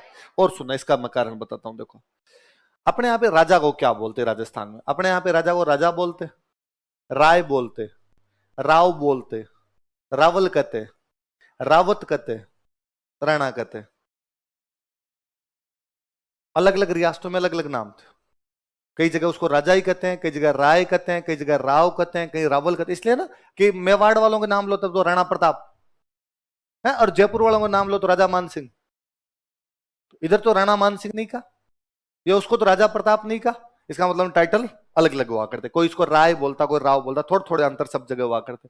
तो उसने कई जगह तो वैसे लिख दिया कि ये राजाओं का स्थान है, इसलिए क्या हो गया राजस्थान। कैसे लिखता है रायों का स्थान है, राय मतलब भी वही हो गया। तो उसने अपने लिए एक शब्द का इस्तेमाल और किया, कौन सा? तो मैं कह सकता हूं इसने राजस्थान के लिए राजस्थान या राजस्थान शब्द का प्रयोग किया था। देखो, इसने हमारे प्रदेश के लिए राजस्थान या राजस्थान शब्द का प्रयोग किया था। ही यूज्ड वर्ड राजस्थान और राजस्थान फॉर अवर स्टेट। इसने हमारे प्रदेश के लिए राजस्थान या राजस्थान शब्द का प्रयोग किया था। ही यूज्ड वर्ड राजस्थान और राजस्थान फॉर अवर स्टेट। इसने हमारे प्रदेश के लिए राजस्थान या राजस्थान शब्द का प्रयोग किया था। ही यूज्ड वर्ड राजस्थान और राजस्थान फॉर अवर स्टेट। इसने हमारे प्रदेश के लिए राजस्थान या राजस्थान शब्द का प्रयोग किया था। अब लिख लो पुस्तकें, लिखो, हेडिंग डाल लो पुस्तकें, बुक्स।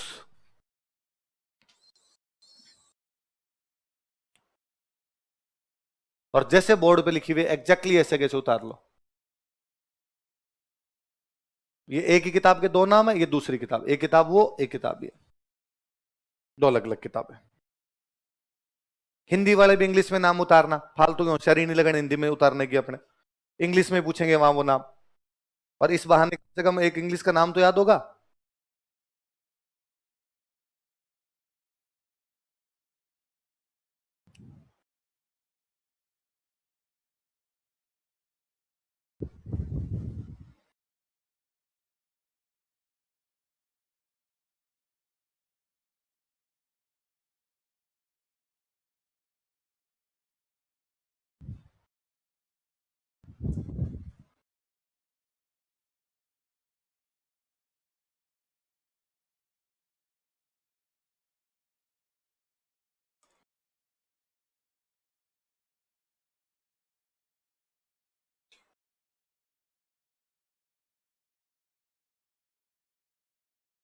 दो किताबें, पहली किताब का नाम बताओ उसकी, annals and antiquities of Rajasthan, उसी का दूसरा नाम बताओ, central and western Rajput states of India. और दूसरी किताब, अब कोई आपसे इंटरव्यू में पूछेगी टोड की किताब का नाम है ट्रेवल्स इन वेस्टर्न इंडिया, ऐसी किताब क्यों लिखी उसने, क्या बताओगे उसे?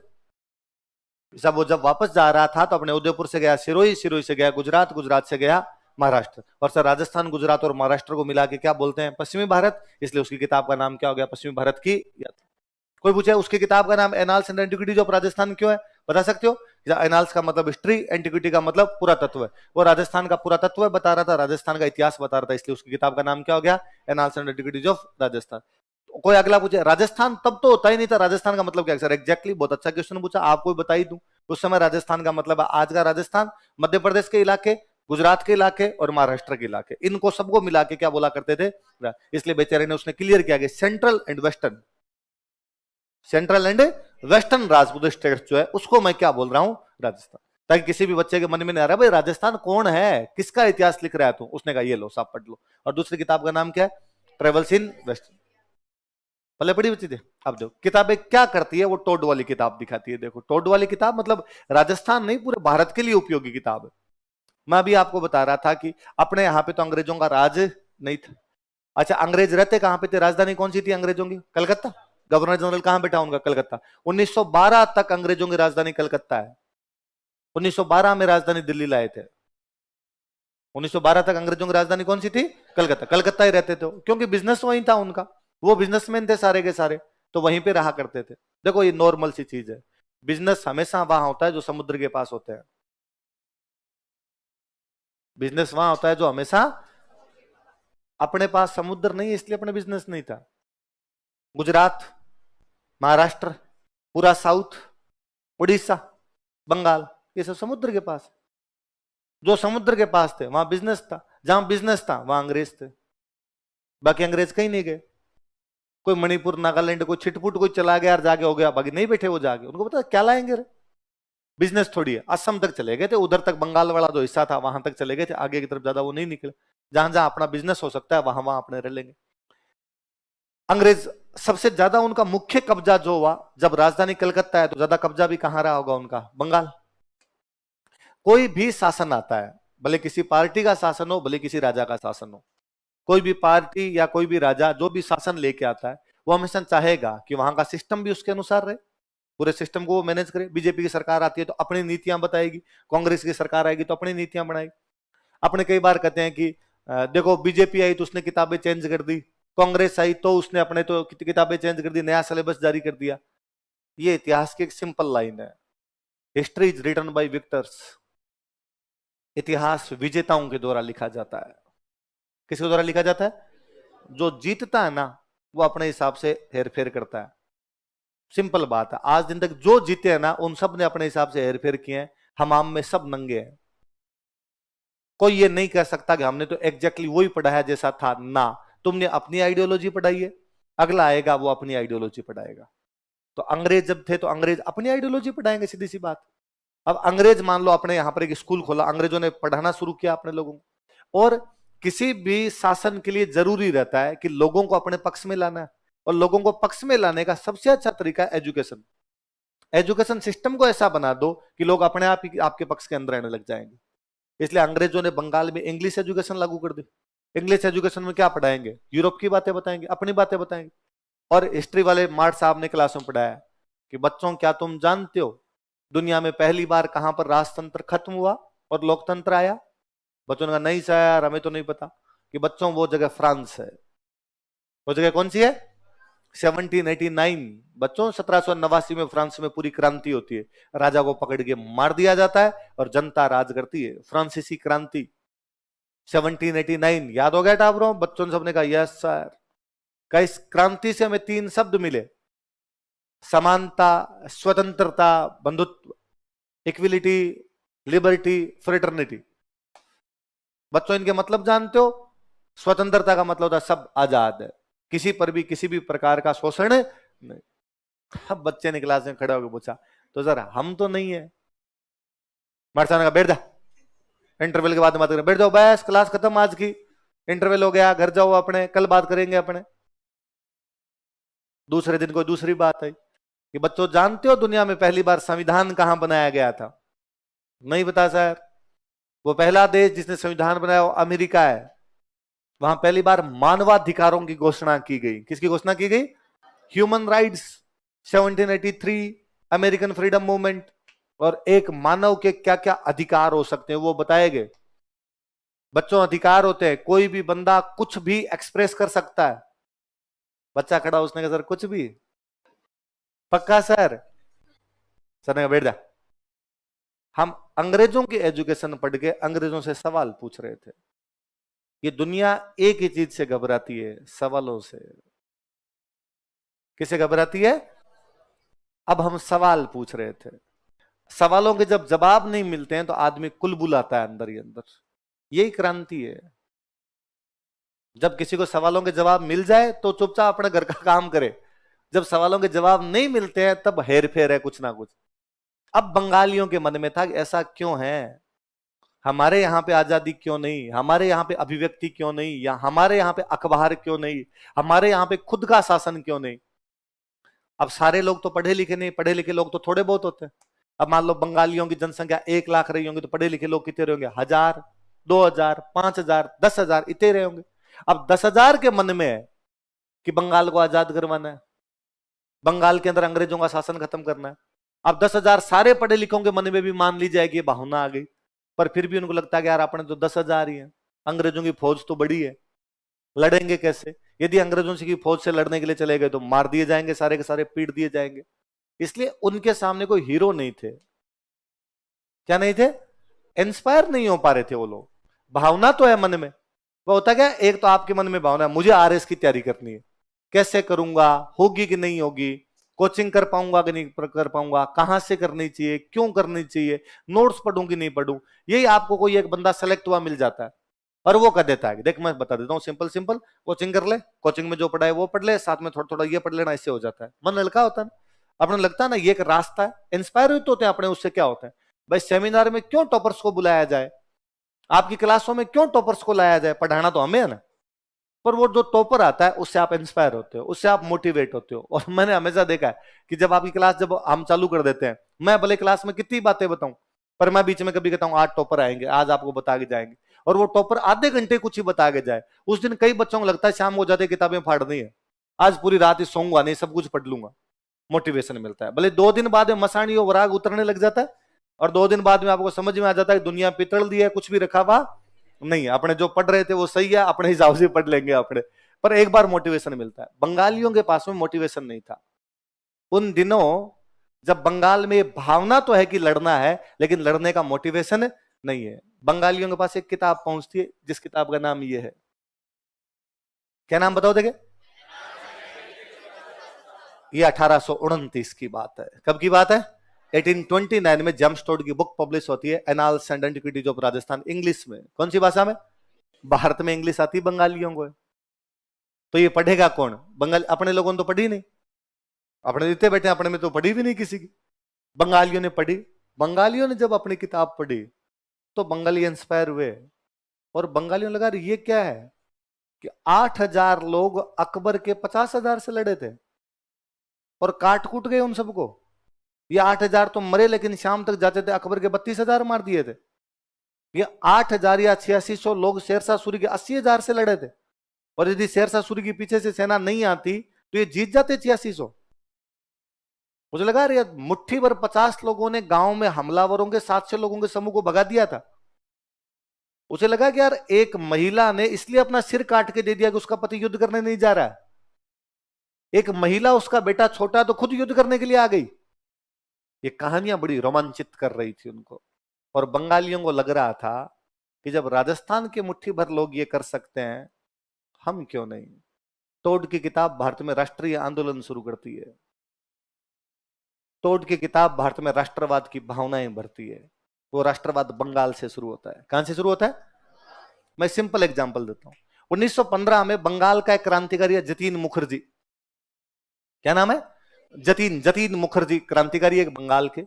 उड़ीसा के पास में एक जगह पड़ती है बालासोर। कौन सी जगह, बालासोर के पास में एक नदी निकलती है बूढ़ी लालम।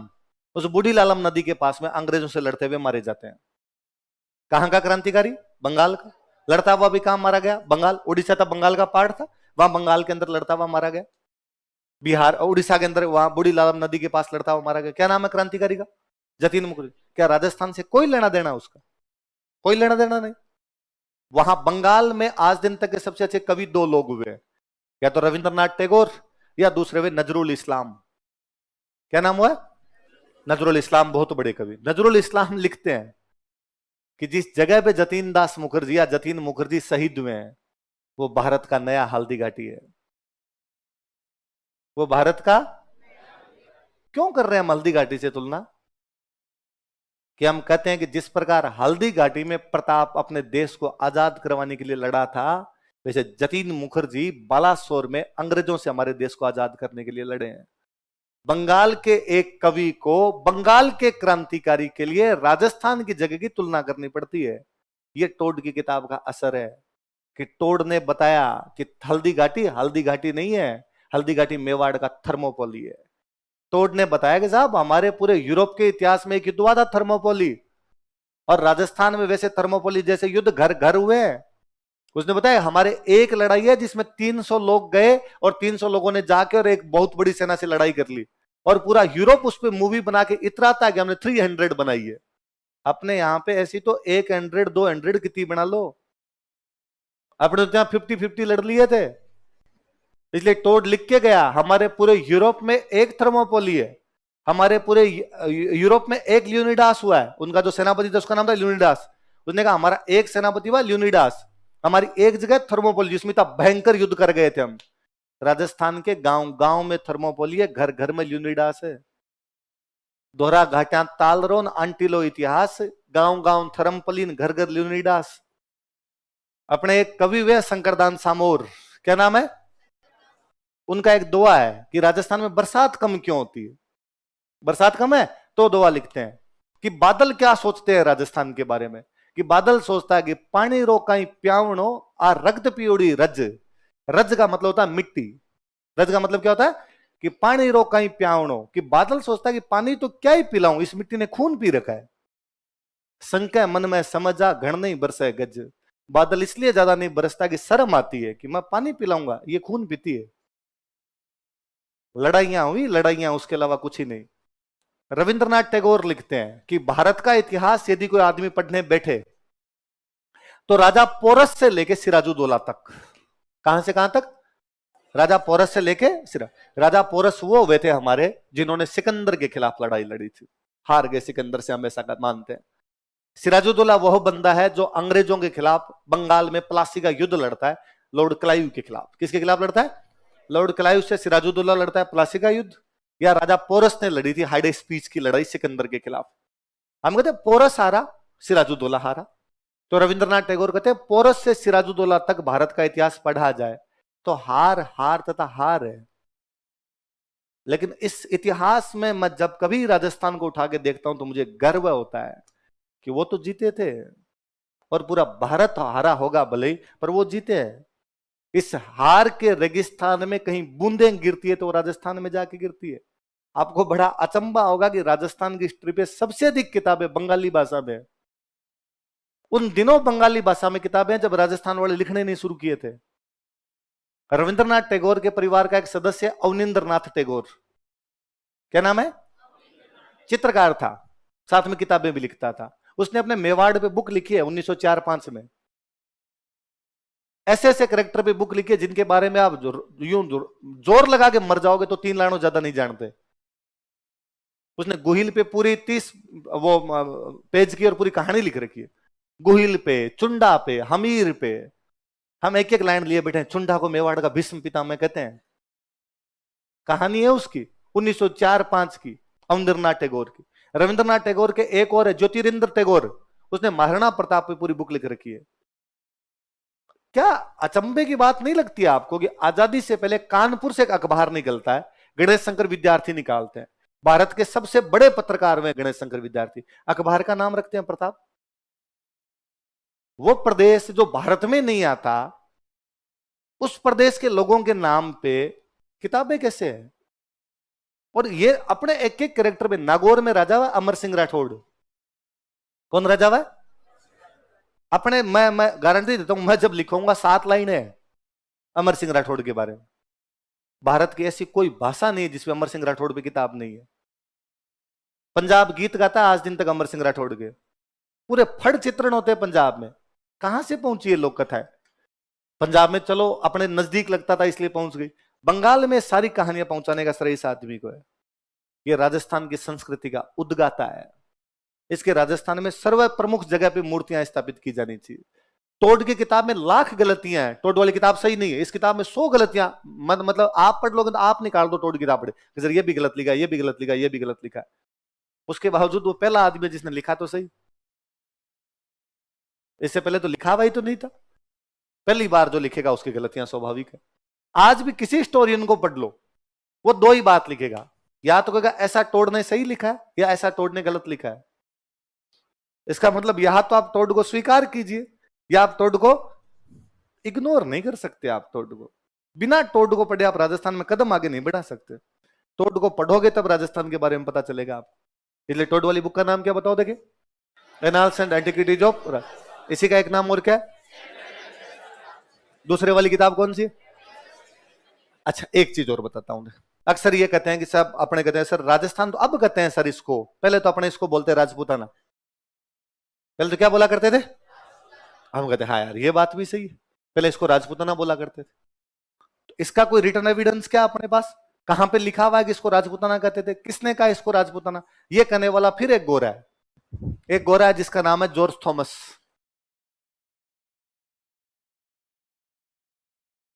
कौन गोरा बताओ देखे? आयरलैंड का रहने वाला है। कहां का रहने वाला है?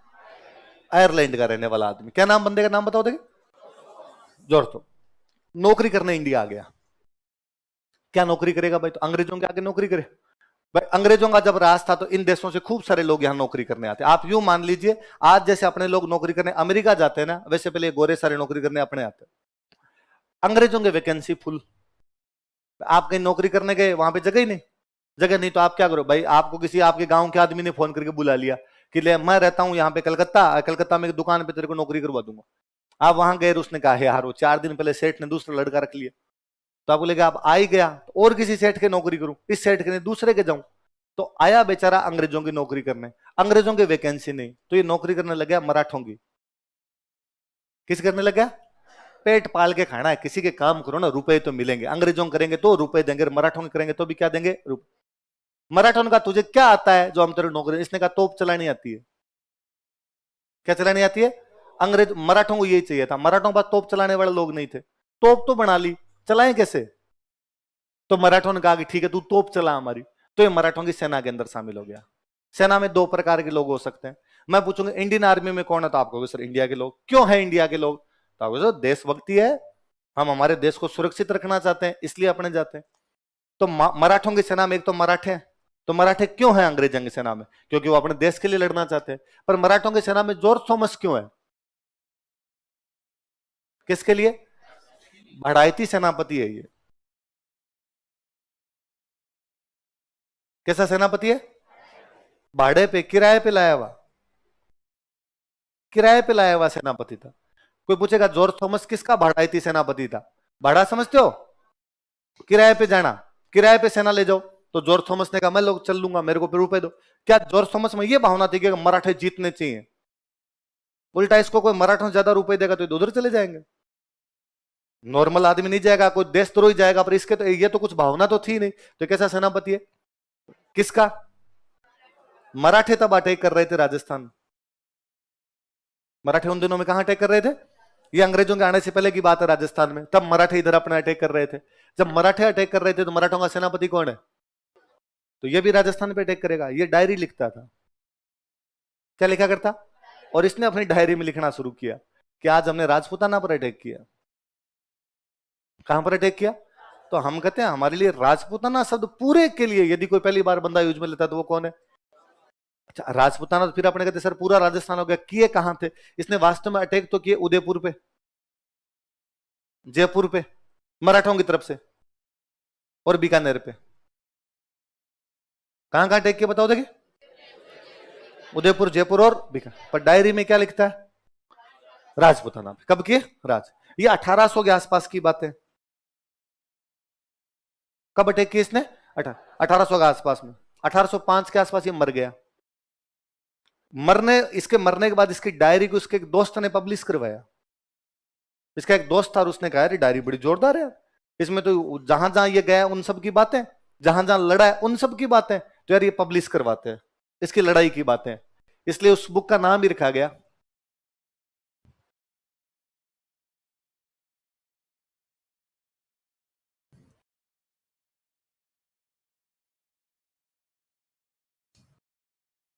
कितना इतना पढ़ो देखिए क्या लिखा है? Military memoirs. मेमोर्स मतलब यादें, मेमोरी। वो मेरी मेमोरी में है। मेमोरी मतलब यादें, मिलिट्री मतलब सेना, सेना की यादें। किसकी सेना की यादें? अब उसकी सेना की यादें होगी तो वो जहां जहां अटैक किया उनकी बातें आएगी। उसने अटैक राजस्थान में भी किए थे, राजस्थान के लिए किस शब्द का इस्तेमाल किया था? पहले पढ़ गई? नाम पढ़ो, किताब का नाम क्या? वो दोस्त जिसने पब्लिश करवाया था उसका नाम था विलियम फ्रैंकलिन।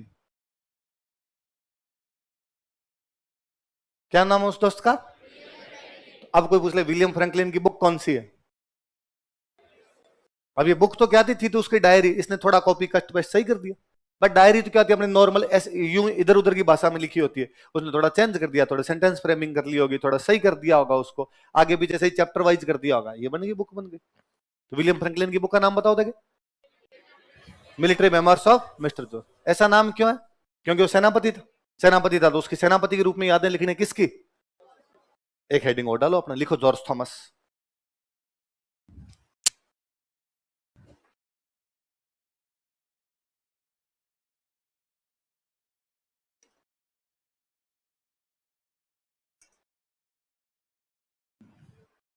कौन से देश का रहने वाला था? देखो यह है आयरलैंड का रहने वाला था। He belonged to Ireland. Toad कहां का था? स्कॉटलैंड। ये कहां का है? आयरलैंड। यह आयरलैंड का रहने वाला था। He belonged to Ireland. Tod Rajasthan किस रूप में आया था? ये राजस्थान में किस रूप में आया? बढ़ायती सेनापति। किसका? लिख लो, यह मराठों का बढ़ायती सेनापति था। He was mercenary commander of Marathas. He was mercenary commander of Marathas. यह मराठों का बढ़ायती सेनापति था। He was mercenary commander of Marathas. Commander इसका मतलब आक्रमण किए। कहां कहां आक्रमण किए? उदयपुर, जयपुर और बीकानेर। लिख लो, इसने उदयपुर, जयपुर तथा बीकानेर पर आक्रमण किए थे। He invaded Udaipur, Jaipur and Bikaner. He invaded Udaipur, Jaipur and Bikaner.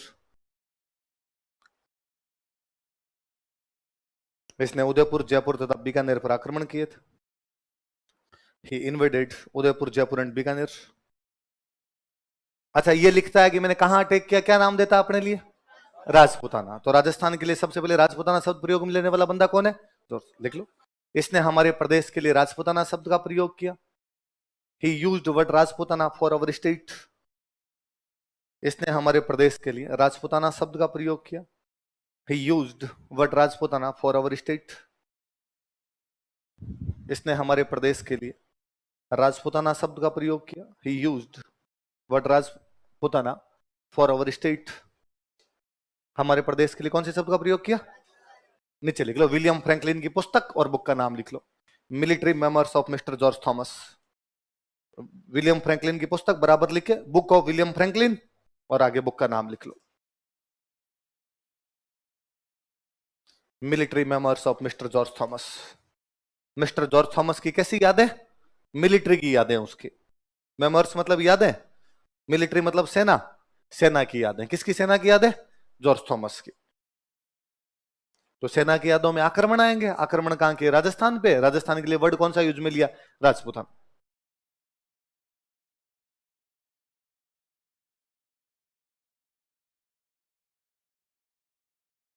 Military memoirs of mister George Thomas.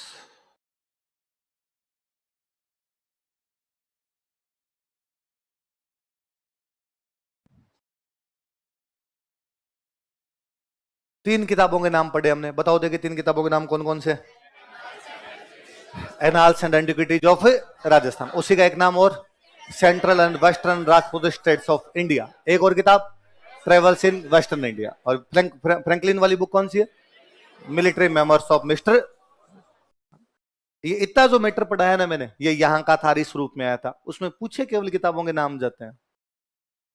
आप यदि पुराने पेपर उठा के देखेंगे तो पुराने पेपर के अंदर देखेंगे कि उन्होंने बार बार पूछा है। या तो दो क्वेश्चन तो ये बनते हैं कि राजस्थान को राजस्थान या राजस्थान करने वाला बंदा कौन था? टोड। और राजपूताना करने वाला बंदा कौन था? George Thomas. या बाद में सवाल ये, टोड की पुस्तक का नाम बताइए, annals and antiquities of Rajasthan. या annals and antiquities of Rajasthan का एक और नाम बताइए, central and western Rajput states of India. या पश्चिमी भारत की यात्रा है, ट्रेवल्स इन वेस्टर्न इंडिया नामक पुस्तक किसने लिखी थी? James Tod. या फिर इधरवाड़ा military memoirs of mister George Thomas नामक पुस्तक किसने लिखी थी? किसने लिखी थी? विलियम। मैं थोड़े थोड़े दिनों में बताऊंगा आगे आपको, और बताऊंगा कि पुराने पेपर देखने सबसे अधिक जरूरी है। जो बच्चे पुराने पेपर नहीं देखते उन बच्चों को पता ही नहीं चलता कि टीचर क्या का क्या पढ़ा गया। फिर हो सकता है मैं आपको ऐसा टॉपिक पढ़ा जाऊं जो आपके सिलेबस में नहीं, हंसा जाऊं आपको ढंग से, आपको लगा रहे मजा आ गया आज तो सर ने कितना अच्छा पढ़ा। अरे अपने तो काम नहीं आ रहा। वरना पुराने पेपर पढ़े हुए होते तो अपने को पता रहता है कि अपने सिलेबस में क्या है, सिलेबस में क्या नहीं। इसलिए मैंने आते ही आपसे पूछा और कि किस किस को सिलेबस याद है। इसलिए आज घर पे जाके काम करना। आप वाला जो राजस्थान इतिहास वाला रजिस्टर है, इसके पहले पन्ने पे राजस्थान के इतिहास का पूरा सिलेबस लिखना आरपीसी की साइड से देख के कि क्या क्या सिलेबस में पॉइंट लिखे हुए हैं। इंडियन इकोनॉमी आगे विजय सर शुरू करेंगे, उनके रजिस्टर में पहला पन्ना खाली छोड़ना आपने, और इंडियन इकोनॉमी का जो भी सिलेबस हो अपनी कॉपी के पहले पन्ने पे लिखना। जिन लोगों को सिलेबस याद रहता है वो लोग बाकी लोगों की तुलना में साइकोलॉजी के लीड में रहते हैं कि यार क्या पढ़ रहे हैं यार क्या नहीं पढ़ रहे हैं, ये अपने को पता रहता है। जब पुराने पेपर देखोगे तब आपको पता चलेगा कि यार ये जो आज सर ने जो टॉपिक पढ़ाया था कि ये कौन कौन सी किताब है, इनमें क्वेश्चन या तो किताब का आता है या ये क्वेश्चन आता है कि किसने किसको क्या कहा था। ये क्वेश्चन तो कभी पूछा हुआ ही नहीं कि टोड कहां का था और जॉर्ज थॉमस कहां का था। अच्छा, फिर आप में से कोई ये सवाल पूछ सकता है कि सर जब ये सवाल ही नहीं पूछते कि टोड कहां का था तो आप क्यों बकवास कर रहे थे? आप क्यों लिखवा रहे थे? ये कई बकवास इसलिए करनी पड़ती है ताकि चीजों को समझाया जा सके। अब मैं स्कॉटलैंड स्कॉटलैंड टोड लोमड़ी इतनी बार कर गया कि आपके दिमाग में सेट रहता है, चीजें याद आसानी से रहती है। एक तरीका यह भी था, माते कहता लिखिए जम्प स्टोड की 2 पुस्तकें, इधर बोर्ड पे नाम लिखता, लिखवा देता, आपको घर पे जाके पढ़ो, याद नहीं होती। अब अपने जब इधर उधर की बातें की भी होती है तो उनसे चीजें क्या हो जाती है, याद हो जाती है। बस इसका कारण यही है। फिर ये इधर उधर की बातें इंटरव्यू में काम आती है, क्योंकि वहां इधर उधर की बातें करनी होती है। वहां फिर आप जितना बोल सकते हो तब बस सीधा सा है, या तो आप बोलते रहो, आप चुप हो गए तो अगला बोलेगा, अगला बोलेगा, नया सवाल पूछेगा तो पूछने मत दो, अपने लगे रहो किसी के ऊपर। इतना सारा ज्ञान होना चाहिए, ले तू ले, उसको रोकना पड़ेगा, रुके, पूछने तो दे अगला सवाल। तो इधर उधर की बातें काम आती है। तो कोई टीचर क्लास में लिखवाता है, उससे भी ज्यादा इंपॉर्टेंट वो होता है जो नहीं लिखवाता। मैंने एक जगह नहीं लिखवाया आपको कि टोड की किताब ने क्या क्या असर दिखाया, पर बताया तो है आपने, वहां काम आएगा बकवास करने के लिए। अपने खूब सारी चार इधर उधर की बातें करेंगे आपने, पहले बड़ी चीज है। अब 15 मिनट बाद में आपकी इकोनॉमी क्लास शुरू हो जाएगा ना, पानी वानी पी सकते हो तो।